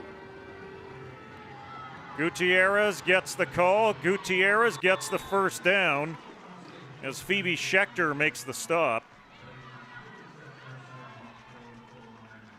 Guess who? There she is again. And probably up to about 11 or 12 tackles at this point, Phoebe Schechter, but she makes great open field tackles. Look at that gap. Wow. The offensive could drive line. A truck through there. Yeah. You could back it in there. You could hear it beeping from here. 1st and 10, United States. Gutierrez with some patient running. The gap was closed this time, and Napuna makes the stop. Not before gain of a couple. Yeah, and time of possession is really going US's way to start this second half. They're just ticking the seconds off of the clock here, running the ball, like you said, patiently, kind of just chipping away. 6 plays, 31-yard drive so far. It's taken close to 7 minutes off the clock. Bushman pumps once, looks back the other side. It's up and incomplete. Floor was the intended receiver, and Bushman kind of felt the heat there and got it away a little hurried. Yeah, they thought they had a bit of a mismatch there, sort of a man-to-man ISO on that right side, and it looks like it was even almost her check back, actually. She was looking to the left side initially. Rachel Moody from the Edinburgh Wolves with that pressure on the American quarterback. It is 3rd and 5, and Scott will get the call, and she'll be tripped up by Napuna, but depending on the spot, Scott should be good enough for the first down with that effort. I think so, and a fresh set of downs right here for the U.S. is not what Great Britain wants inside the 10. Just inside the 9-yard line. There you see Jackson coming out wide to the left side, Baker wide to the right. Pascal, the inside receiver. That doesn't matter because Scott gets the call. Moody makes the stop, was practically in the backfield close to the handoff on there, coming in from her outside linebacker position. Yeah, Moody's really stepped it up in this game. We haven't necessarily called her name too much yet in the tournament, but yeah, she gets right through and comes in from behind. Rachel Moody, 177 centimeters and 85 kilos. Got a great first step out of the blocks. 2nd down and 7. Gutierrez. She's stood up by Becky Martin after a gain of 2. That'll bring up 3rd and goal to go from the 5. And we've seen Bushman in these situations in this American offense start to look toward the passing game. Exactly. They like that red zone pass. They've done some swing passes, some hitch passes, the little passes to the outs and the flats here they seem to like in this situation. Let's see what they do. There she goes. Bushman puts it up for Jackson. She survives contact, secures the football, and scores another American touchdown. A quick slant right across, quick off the line. DB sitting a few yards back, and she just got a step on her. But good, well defended too, though. That was a nice catch. Both Schechter and Mullen were in coverage, and there was a heavy hit laid out, but full credit to Maria Jackson to hold on to that football and survive contact and get the 6. And we were talking about how important the 3rd quarter is for the United States. Well, they've scored 2 majors here, and a large part of that reason is Brittany Bushman. 16 of 23 for 162 and 3 TDs. I think one thing that we have to expect coming up here, we've seen it a little bit out of Sydney Green and the GB offense, is that she's going to have to open it up. And if she opens it up, she does open up the opportunity for these American DBs to maybe feast on some turnovers. She has to be highly accurate if they're going to dig back into this game. Yeah, that's it. And the US has just seasoned veterans, as we've been saying, and they make great breaks to the ball. Their DBs are quick, and so yeah, Sydney Green is going to have to be near perfect in order for this passing game to work for GB. Here comes Ruth Mata. She holds onto the ball. She will take it up the left side across the 40, spins her way at the 45, and takes it into USA territory at the USA 49-yard line. So a solid return by Ruth Mata. However, there are flags behind the play. There is a possibility this one could be coming back. Yeah, it looks like it may be, but I'm trying to see if I spot any holding anywhere. But little flag football move, and man, she's so shifty on her feet that barely even saw her turn. Looks like they might be adding to Ruth Mata's return. GB will gladly take that. Personal foul. Crash with the face mask on the defense. 50 yards penalty, automatic first down. Well, they will add 15 yards thanks to a face mask call. So there's some great field position for Great Britain with the ball at the USA 35. Let's see if they can take advantage of it. They absolutely have to. They really don't have a choice but to capitalize on this right now. Morgan and Matta in the backfield. Morgan goes in motion, lining up as the H. And Green will fake the pitch and will dance her way for maybe 2 yards. Nothing really opened up in the interior of that line. No, not much going there at all, and they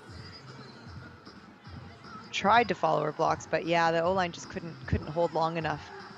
Great work by Sheena Reed to work off of her block to limit that gain to 2. 43 seconds remaining in this third quarter. Great Britain now down by 2 major scores after being tied at halftime. Ruth Matta looking for yards. She's not getting much thanks to the effort of Danielle Fournier. Yeah, this U.S. defense starting to assert their size, their physicality, their presence on the field, and they're not giving up much.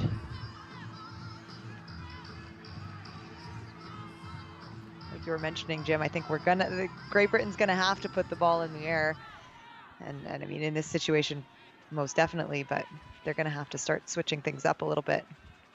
Well, they won't be doing it now as the clock runs to zeros. That should do it for the third quarter of play.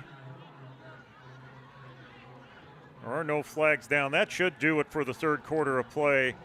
The United States comes out a-flying in the third quarter. This is the end They of put the 2 third touchdowns quarter. on the board to break the deadlock. They lead 28-14 with 12 minutes remaining. You're watching the IFAF Women's World Championship on the Olympic Channel.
And welcome back to the Women's World Championship. Great Britain and the United States. As you see, the U.S. taking control in the third quarter. They may not be overwhelming GB, but they are certainly in control of this game. Let's see if GB can fight their way back into it. Well, it looked like Sydney Green was hit on the release of that ball, and it will fall incomplete. And that's Lisa Horton, I think, in on that play to kind of disrupt things. Oh, no, it was Cole maybe. But yeah, that little pressure there to really throw Green off and just not be able to complete a pass. So 4th and 7. Great Britain happy to go for it here, try to put some points on the board, and they will sail it up, and it will fall out of bounds incomplete. There were 2 receivers in the neighborhood. It looked like Jessica Anderson was the intended receiver with Ollie Davies nearby, and that will be a turnover on downs depending on this Illegal flag. formation on the offense. That penalty is declined. First down, USA. And indeed, it will be a turnover on downs and a first down for the United States. Yeah, so Great Britain's defense really has to step it up in this case, and be nice if they could get a 3 and out here so that they can get their offense back on the field and just try to gain some confidence moving into this 4th quarter.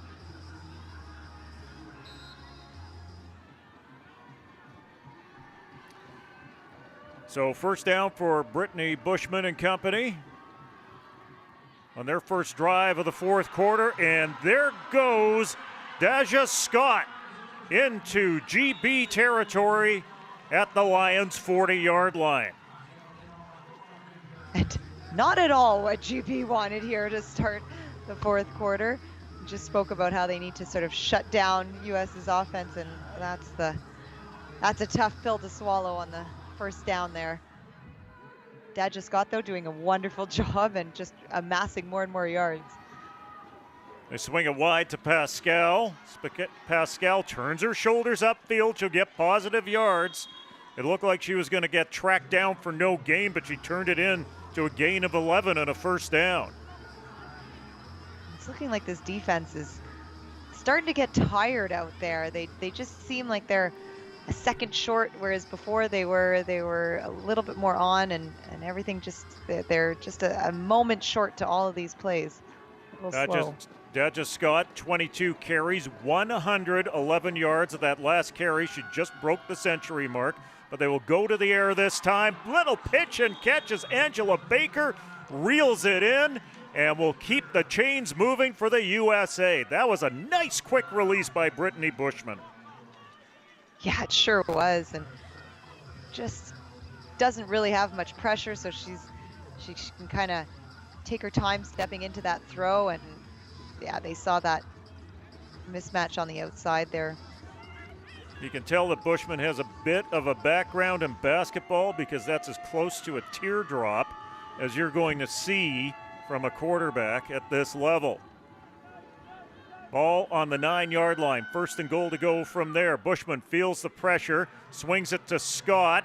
She survives first contact, gets into the end zone. Touchdown, USA! And here's the US team that we're used to seeing, and they are really breaking things open now at this point in time. GB's defense just looks gassed. They look tired. They have simply been on the field for too long. Yeah, some missed tackles, and everybody's just a step behind.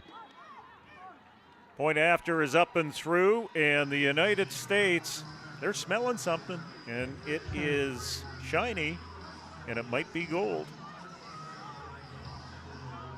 Didn't think they would ever want to relinquish that title, that's for sure. So they're putting together a great second half here to really break the game open.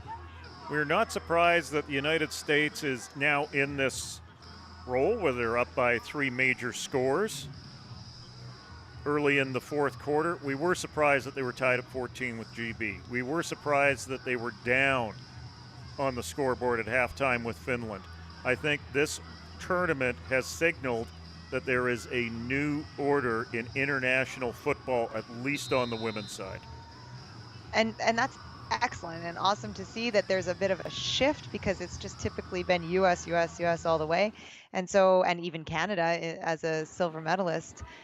So, it's great to see that the game is evolving. The European teams are indeed sort of catching up with the North American teams. And yeah, I think it's great for the growth of women's football. Great job by Becky Martin right there to field the squib kick as one of the up players. Ball marked at the 35. GB now really looking to open things up. Down by 3 touchdowns with 10-12 remaining in the fourth. They swing it out. There is Walker, who will step out of bounds after a gain of 2. 4 receptions for Walker, 4 completions by Sydney Green. You do the math. Go-to receiver, can you say? Go-to. Yeah, and that's, you know, Walker's been doing an excellent job, but GB's going to have to mix it up if they want to get anything going here. One thing that's interesting is that they have abandoned the jet motion with Siobhan Walker as they establish Ruth Matta, who gets a gain of close to 7. She'll be 1 yard short of the first down. And yeah, they really loved that jet sweep with Walker, and it had been working well for them, but the state seems to have done their homework, made sure that they had a great package to cover that up and force GB out of that comfort zone, that go-to play that they had. Walker, 4 receptions, 80 yards and a touchdown. Ruth Matta on the ground, 10 carries, 53 yards and a touchdown. And Matta will get the call. Matta will get the first down. She was stopped initially, but a good follow-up there by La Chantel Wilson, member of the Washington Prodigy. One of the older, more senior players on this team at the age of 38. When you look at the linebackers and defensive backs, you got 38, 39, 42, Carla Odom in the middle, who is arguably the most dominant player in this U.S. side on the defensive side of the ball.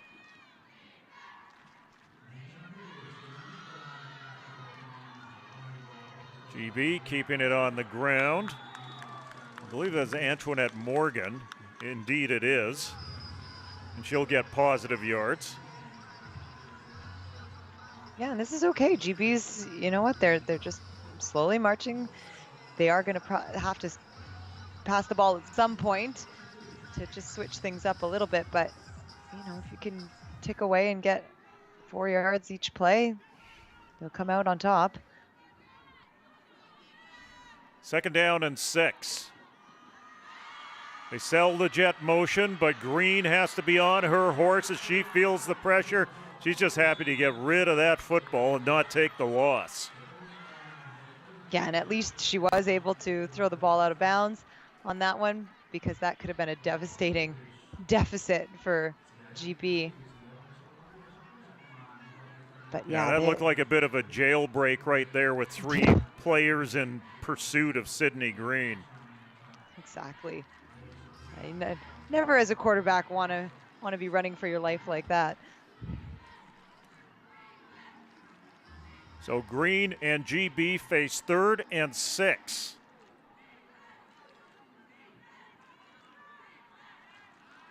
Great Britain with all 3 of their timeouts remaining. That might come in handy. Green fakes the pitch and drives back into the line. She'll be lucky to get a foot.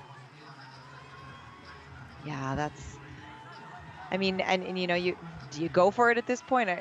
Do you want to give US the ball back at midfield? But at the same point in time, you're down 2 scores. Not a ton of time left in the game. Nice stop by Shanice Cole. I think they're going to go for it. On 4th and 5. Morgan, the lone running back in the backfield. Green has time to throw, sails it up, and it's incomplete. 221s in the neighborhood. The intended receiver was Ruth Matta, but Chante Bonds had a shot at that, and I think she saw the end zone as she was seeing the football come down. Oh! Yeah, she wanted that one, that's for sure.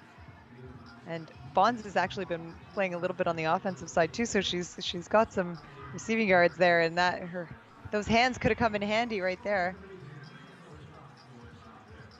So it's a turnover on downs for Great Britain. The USA will take over with 7:04 remaining in this fourth quarter. Now I think we can safely say they are firmly in control of this game. Yeah, that's for darn sure. Bushman with the handoff, and that's to Gina Magana, her first touch of the game. Yeah, Magana had a good game against Finland, and we really haven't seen much of her right now.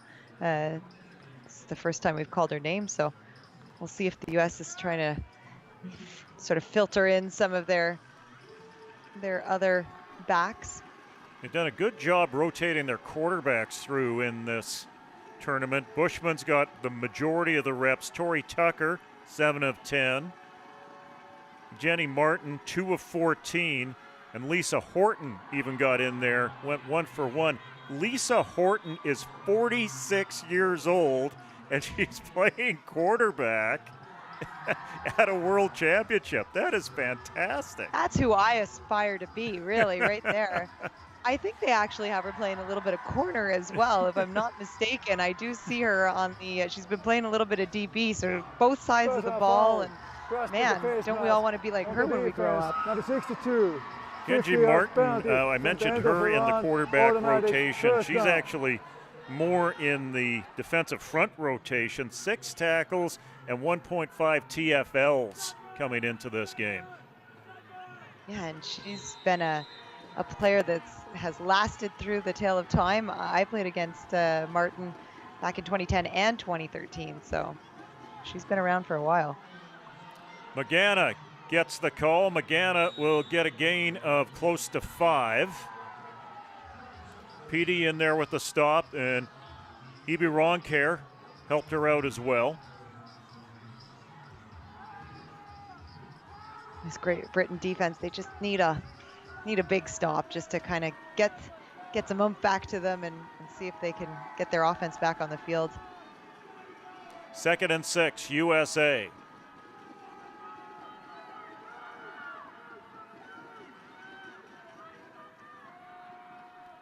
And there's Magana, and she won't find much. That'll bring up 3rd and moderate, as in the middle of that pack was Becky Martin amongst others. Yeah, and Apuna stepped up there too, and this is what you definitely need, is a little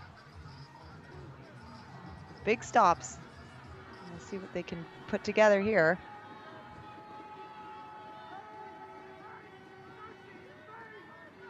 Bushman happy to let the play clock run down, takes the snap. Here comes the inside pressure. She gets it away, and almost on the second opportunity, Shantae Barnes had a shot at it, made initial contact in close coverage, but almost got it on a bit of a tip drill. Yeah, that was a close one, and Schechter is getting there to sort of break that up and make sure that there's no touchdown on that play. Summer Rivers flowing towards the quarterback on that one, rushed Brittany Bushman's delivery. 4th and 5. The Americans happy to go for it here. They hand the ball off to Bonds. She'll sail it up and will find Maria Jackson in the end zone for the USA touchdown. And that may be the exclamation point on this game for the red, white, and blue. Feels like that's the nail in the coffin, Jim. And just a blown coverage on this one.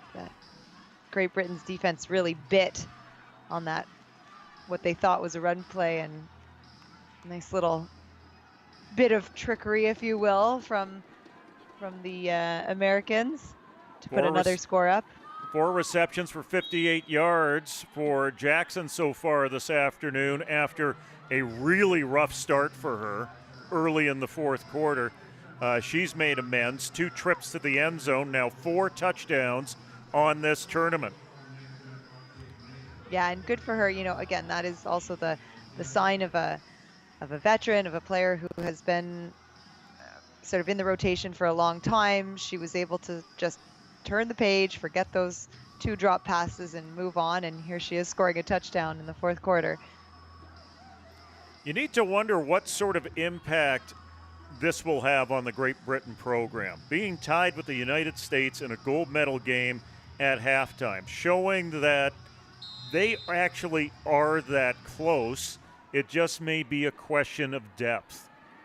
Yeah, exactly. And I think that's what this U.S. team has always brought to the table, is the fact that they are so deep and skilled at each position, that they can just rotate girls in and have everybody still perform, versus a lot of these other teams are not as deep on the chart, and they just, you know, you end up having your players be tired out, and your second strings are maybe not as strong to come in. So that's something to, you know, hopefully build on, because even with Finland, we saw, you know, they had a great first half against the U.S. and it looks like everybody just ends up kind of getting themselves tired out by the time the second half rolls around. Should mention an alert play by Shea Okalola to hop on that loose ball, secures the ball for Great Britain at their own 47-yard line. Double slot set for Sydney Green to work with as they give it to Morgan, who will get a couple. Yeah, and this offense, you know, did a great job. We had an awesome first half, and things just sort of the wind came out of their sails for the second half here. They haven't been on the field as much as they would like either. U.S. has been managing the clock really nicely and has kept time of possession in their favor. One of the first times I've seen Ruth Matt out there in a receiver role. And Sydney Green will lose yards that time. Matta flashed that she was ready to catch the football. I'm not sure if Green picked up on it. Yeah, I think she had a little too much pressure in her face right there. Close to a horse collar there by LaShonte Bowman, but it wasn't called. Yeah, she kind of came untouched off the end and just got right into Green's face. 3rd and 14, Great Britain.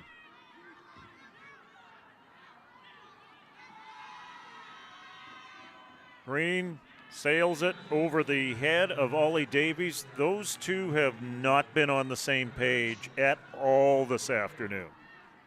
Yeah, it's been a tough one. They just haven't been connecting. And, you know, looking at this, I'm also sort of thinking about comparisons between teams. And, you know, I think the U.S. has such a deep, not only roster, but playbook as well. And they've been able to really mix up the plays a lot, whereas, you know, both Finland and Great Britain just don't have that depth in their playbook to be able to show so many different plays to kind of catch a defense off guard. You know, we've seen Sydney Green struggle a little bit, who's into punt right now, and she gets it away. But she's only 24 years old. That is young for a quarterback at any level. I am looking forward to see how she develops over this next 4-year cycle as we get closer to the next Women's World Championship. That will be up for bid. I know a number of countries will be going after that to host that event to make it bigger and better. But I am really interested to see how Green develops, because she's got all the tools. She stands big in the pocket at 5'8". Horse collar tackle, one white team. There's a horse collar tackle coming up against GB, which will add to some positive field position for the United States. But Green is the type of athlete that you can build a program around. Definitely. And again, a tournament like this, for especially such a young quarterback, is just experience in your back pocket. And it's great for her to have been able to play against the U.S., to play against Canada as well, but just to have that game experience playing on an international stage. And yeah, she'll have 4 years to work at it and come in a much more well-rounded and established quarterback. Tori Tucker into the game, and there's a trick play that turns into a gift for GB. Rachel Curtin jumps on the ball. Yeah, she'll take it. It's a gift at this stage of the game. A little flea flicker going absolutely wrong, and that bites the United States. Yeah, and it looks like the U.S. is just sort of playing around with their playbook at this point, trying to test some plays out and see what they can do. I think they're comfortable in this lead. But that one did not work out well for them. So poor execution leads to a turnover, and Great Britain gets the ball back. Inside 3 minutes now, 2:59 to be exact. Great Britain's offense back onto the field after that turnover. And Mata gets the call. And she will get 3.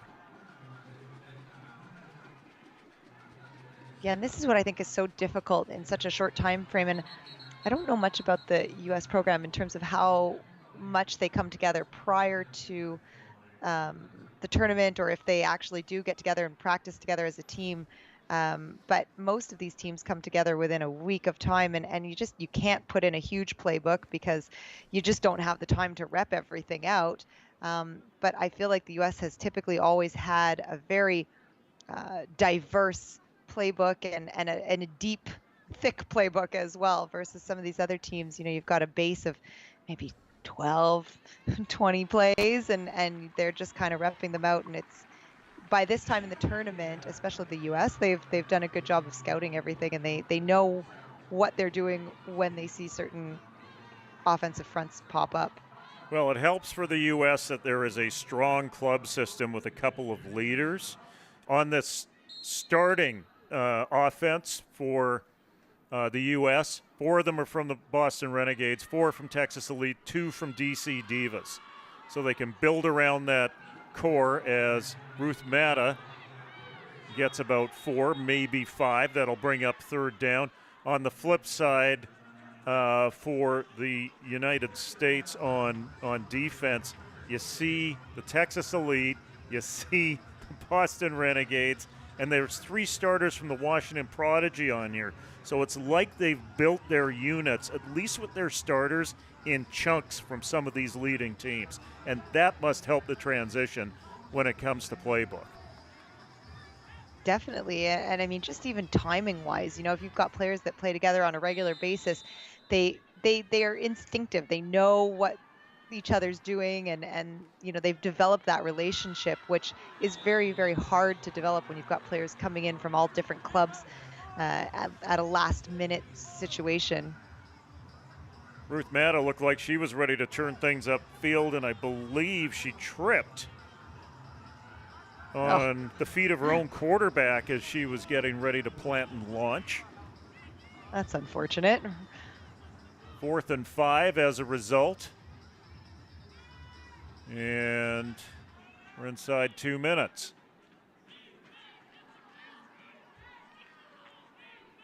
Of course, GB going for it here. They need to get across the 38.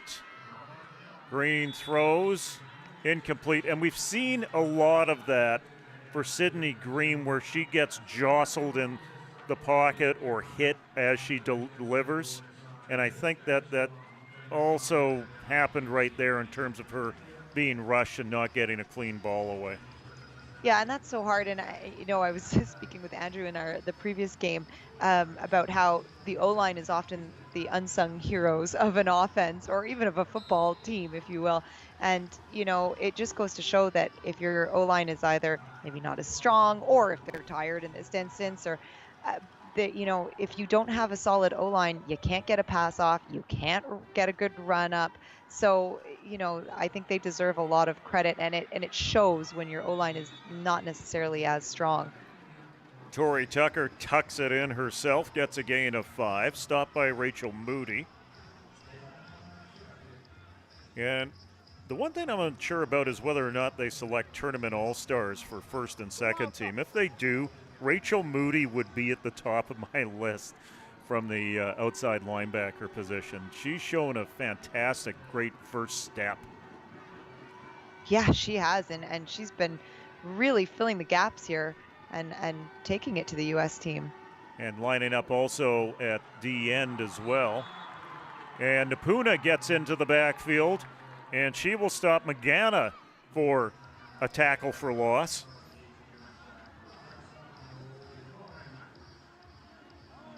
Yeah, it looks like they're just trying to get some reps for Tucker, just to see, maybe trying to see Tucker. She's one of the younger ones as well, so maybe up and coming for the years to come, looking how they can use her as a QB. Out of the Denver Bandits program, she faces 3rd and 4.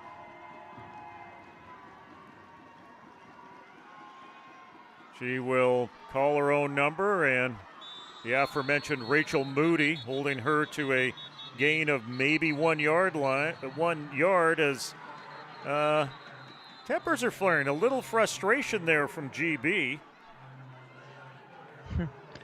Libby Devoren right in the middle of it. Yeah, frustration at this point. I mean, GB had such a great first half, and it's This just is been the end of the game. a struggle for them in the second half. So you can understand how we're just starting to get a little bit frustrated with the situation. And that is your final. They let the clock run down, and that will do it. The United States, undefeated when it comes to gold medal games at the IFAF Women's World Championship. They break away from a halftime tie with Great Britain and win it in convincing fashion, 42-14. A moral victory for GB, and no doubt about this. Very few people picked them outside of the people within their own program to get to this final. The United States with a senior-laden team. A lot of foundational players on this team now get the opportunity to celebrate, not just for winning this game, but for what they've built for the women's game in the United States. Yeah, and it's it's such a program, and it's such a presence in the States.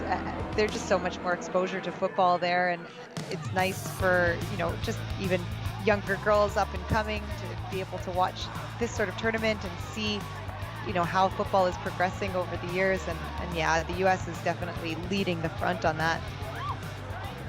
So the United States are world champions.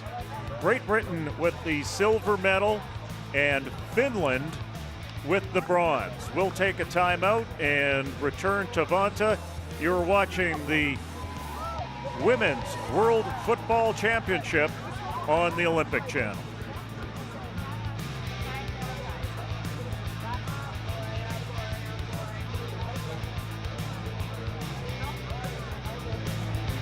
Hello, testing 1, 2.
The United States gold medalists once again at the IFAF Women's World Championships. Ruth Mata, the captain of Great Britain, taking in the plate for the silver medalists. Let's go down to the field and join the ceremonies.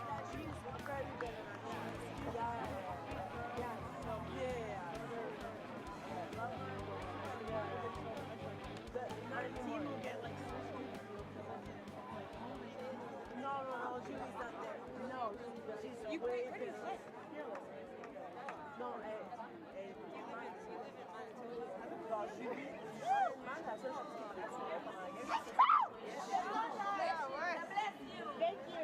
How do you say?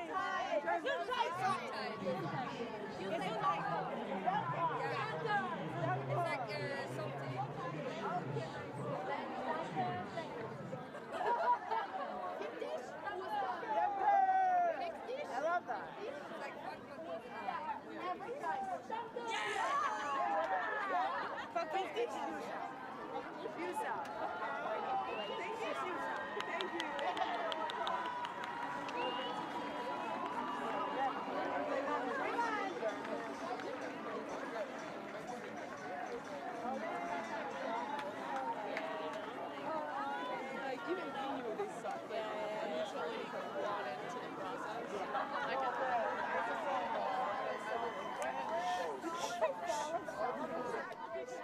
In the middle of the closing ceremonies here at the IFAF Women's World Championships, Jim Mullen along with Aaliyah Palmer as the favorites, the prohibitive favorites in this tournament. Team USA score a well-deserved 41-14 victory over Great Britain, who have upset the football order in this world by making it to the gold medal game. There you see all 8 teams going out on the field and handshakes. We are waiting for the offensive and defensive players of this tournament to be announced, as well as the World Championship trophy to be handed out. In terms of what you've seen, Aaliyah, who are some of the favorite players that really stand out to you in this tournament? Well, I would say definitely for Finland, you got to look at Kuusinen. She was pretty much their go-to the entire tournament on offense, I would say. In terms of offense the U.S. The U.S. had a well-balanced offense. I think, it's hard to maybe necessarily zero in on one player. Bushman had a good tournament. Deja Scott did really tear it up as a running back. In terms of the defensive side, I'm trying to think. What are your picks? You got anybody on defense? Well, I think if we're going, let's deal with the offense first. I would say Kuusinen would be my pick for the offensive player of this tournament. In the game against Canada for the bronze medal, 19 carries, 121 yards. What she allowed the Finns to do was stay close in games, eat time up on the clock, have these large time-consuming drives that allowed them to be close in some games and dominate in others. And they remained close against Canada and then closed out the deal with a late field goal, and a lot of that was driven by that running game. So she would certainly be the person that I would look to, but you can't say enough about Brittany Bushman, especially in this game, the way that she mixed things up. And Deja Scott also allowed the Americans to control the outcome on the offensive side of the ball as they're announcing some of the teams here to the crowd at the Women's World Championships in Vanta. On the defensive side of the ball, Danielle Fournier had a solid tournament for the United States at defensive end. We didn't call Carla Odom's name all that much, the middle linebacker for the U.S., but going into this game, she was dominant. 11 tackles, 2.0 TFL. The issue with the American defense is because they do such a rotation on their front seven, it's really hard to zero in on one player. Oh, yeah, definitely. And that's the thing. They just have so much depth that they can rotate people in. I think my pick on defense might be Schechter. And, I mean, Great Britain only played 2 games, but she was a dominant presence. And I'm not even sure. I haven't seen what her totals are for tackles in this game. But, I mean, she's got to have well over 10 tackles in this game. And she had 9.5 in her first game against Canada. So she was quite the presence for Great Britain on defense. Schechter had 10 tackles in the first half of this game when it was tied at 14. She added one more. Sometimes that tackle number is overrated. It looks as though Brittany Bushman is being selected the offensive player of this tournament. We mentioned her in our group, and I think she's deserving of that recognition. Definitely. But yeah, I feel like Kuusinen is a close second. You really got to mention her. She, like as you said, really enabled, I think, Finland to get as far as they did in this tournament.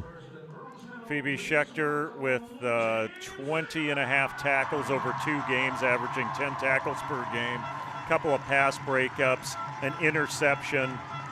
She was outstanding on the defensive side of the ball, but as we pick up the broadcast here from the Finnish host, we hear the reaction to Team Finland being rolled out to accept their bronze medals. And let's throw it back down to the field and the stadium announcer for Finland as they accept their bronze medals.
Kisojen päättyessä päättyy myös päävalmentaja Mika Elorannan kausi.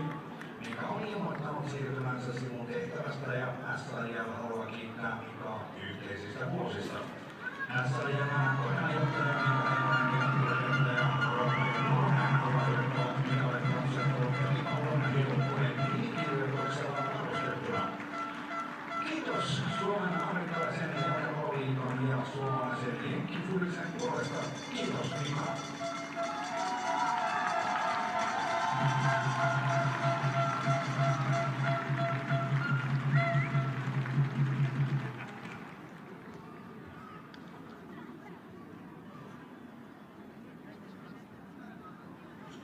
And now the silver medals. Great Britain!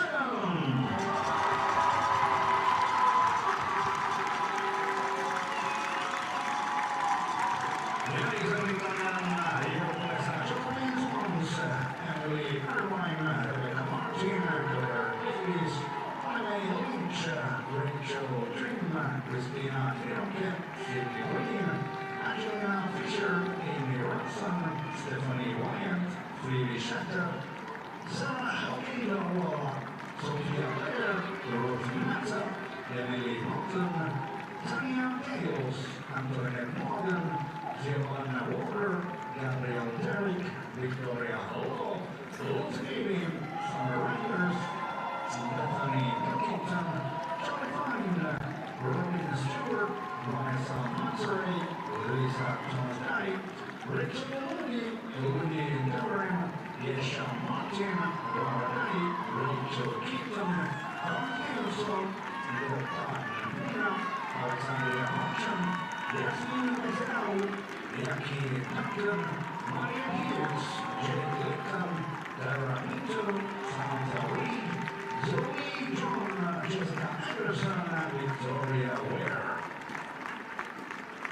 And the coaches have to stop. Becky Williams, Christopher Stone, Wayne Hill, Nicholas Landale, Amy Cunningham, Claire O'Brien, Joshua Duff, Samuel Rafferty, Thomas Souls, Matthew Cohen, Samuel Marshall, Thomas Reed, Jamie Gallagher, Sunny Lee Wicker, Alice Lear, Beverly Ahua, and Terry Denham.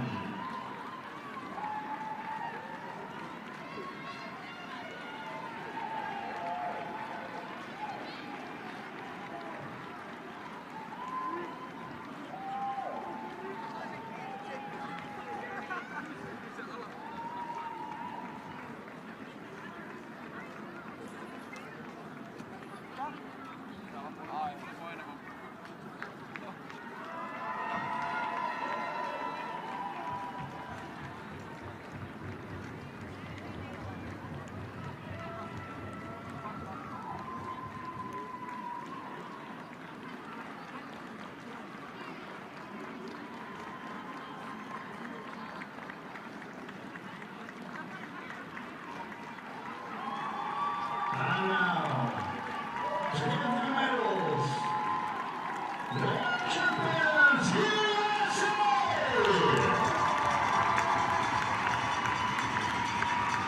And the USA team, Victoria Bill, Britnell London, Jaya Scott, Kira Horsant, Tori Tucker, Elena Lange, Brittany Bushman, Adriana Gutierrez, Sarah Alicia, Kenny Martin, Chantal Tucker, LaChantal Wilson, Lisa Horton, Deshaun Lee, Stephanie Pascal, Amber Kraft, Mario Martinez, Shanice Cole, Jonathan Bones, and Shelby Singleton, Anna de Griffin-Weed, Captain Ford, Darcy Leslie, Gianna, Shatonia Spicer, Clarissa Solis, Angie Walls, Paula Bonham, Krishna Lee, Ashley Beckham, Victoria Bowman, Tammy Moore, Stephanie Chambers, Ebony Chambers, Danielle Gomez, Rachel Lee, Hillary Crook, Jennifer Gray, Ashley Branch,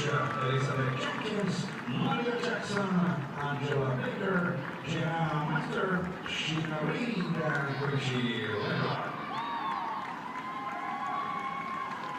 And the coaches and the staff of Team USA, Callie Bronson, Jeannie Farrell, Stephanie Blanchot, Jeff Bragash, Becky Orsham, Larissa Jenkins, John Johnson, Fabian Bones, Elizabeth Faust, Gala Rassetti, Gabby Foros, Diana Spartucci, Trisha Di Matteo, and Candice Bridge-Mitchell.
Pyydetään sitten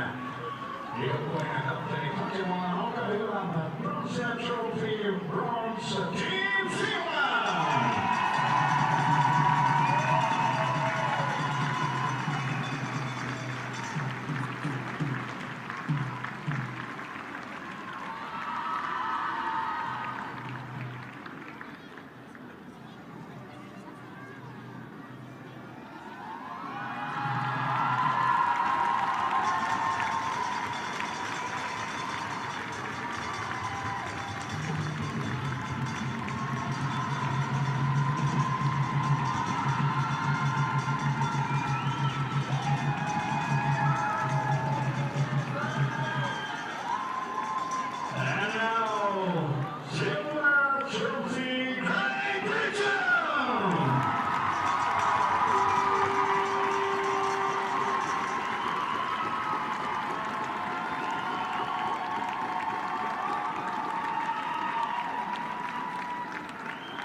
Ja sitten hyvät naiset ja herrat, ladies and gentlemen, the trophy for world champions, Team USA! Congratulations!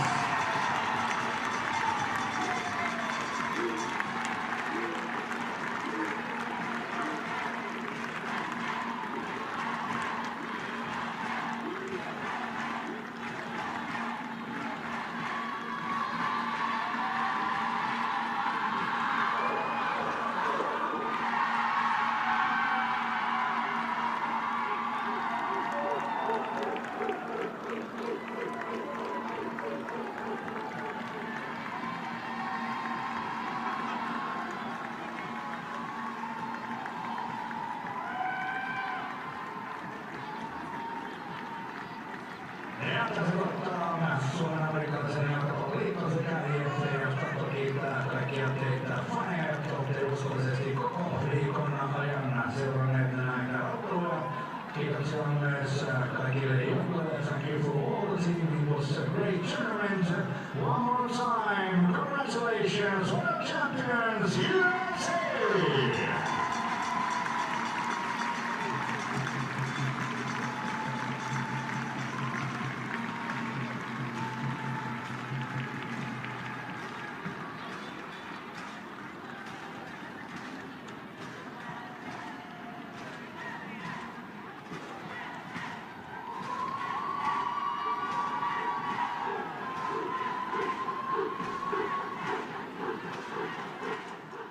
Now, Leah, when you take a look at this tournament, all three medalists full value for earning their medals. The United States, the dominant team at this level, they will always be in that gold medal mix. Great Britain, a surprise to be in this final game, but they stuck with the USA through one half of football. Were just worn down by a team that had much better depth than they did.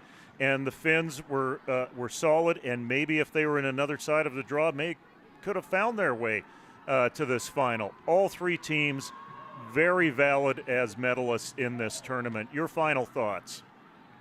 Well, I'm just happy to see that the caliber of women's football is indeed growing across the world. And, you know, back in 2010, 2013, even 2017, it was always sort of, oh, okay, well, you know, US-Canada final. And it's nice to see things a little upset this time around, in the sense that it means we are growing the game elsewhere outside of North America. Other teams are catching up, and the programs are just being developed really well in these different nations. The United States over Great Britain 42-14 in the gold medal final at this Women's World Championship. The next major IFAF competition coming up on the tackle side is in Germany. Next year it is the Men's World Championship. We've been a long time between Men's World Championships, but it is coming up in 2023. For Andrew Wadden on our other broadcasts and Aaliyah Palmer, this is Jim Mullen saying good night from Finland.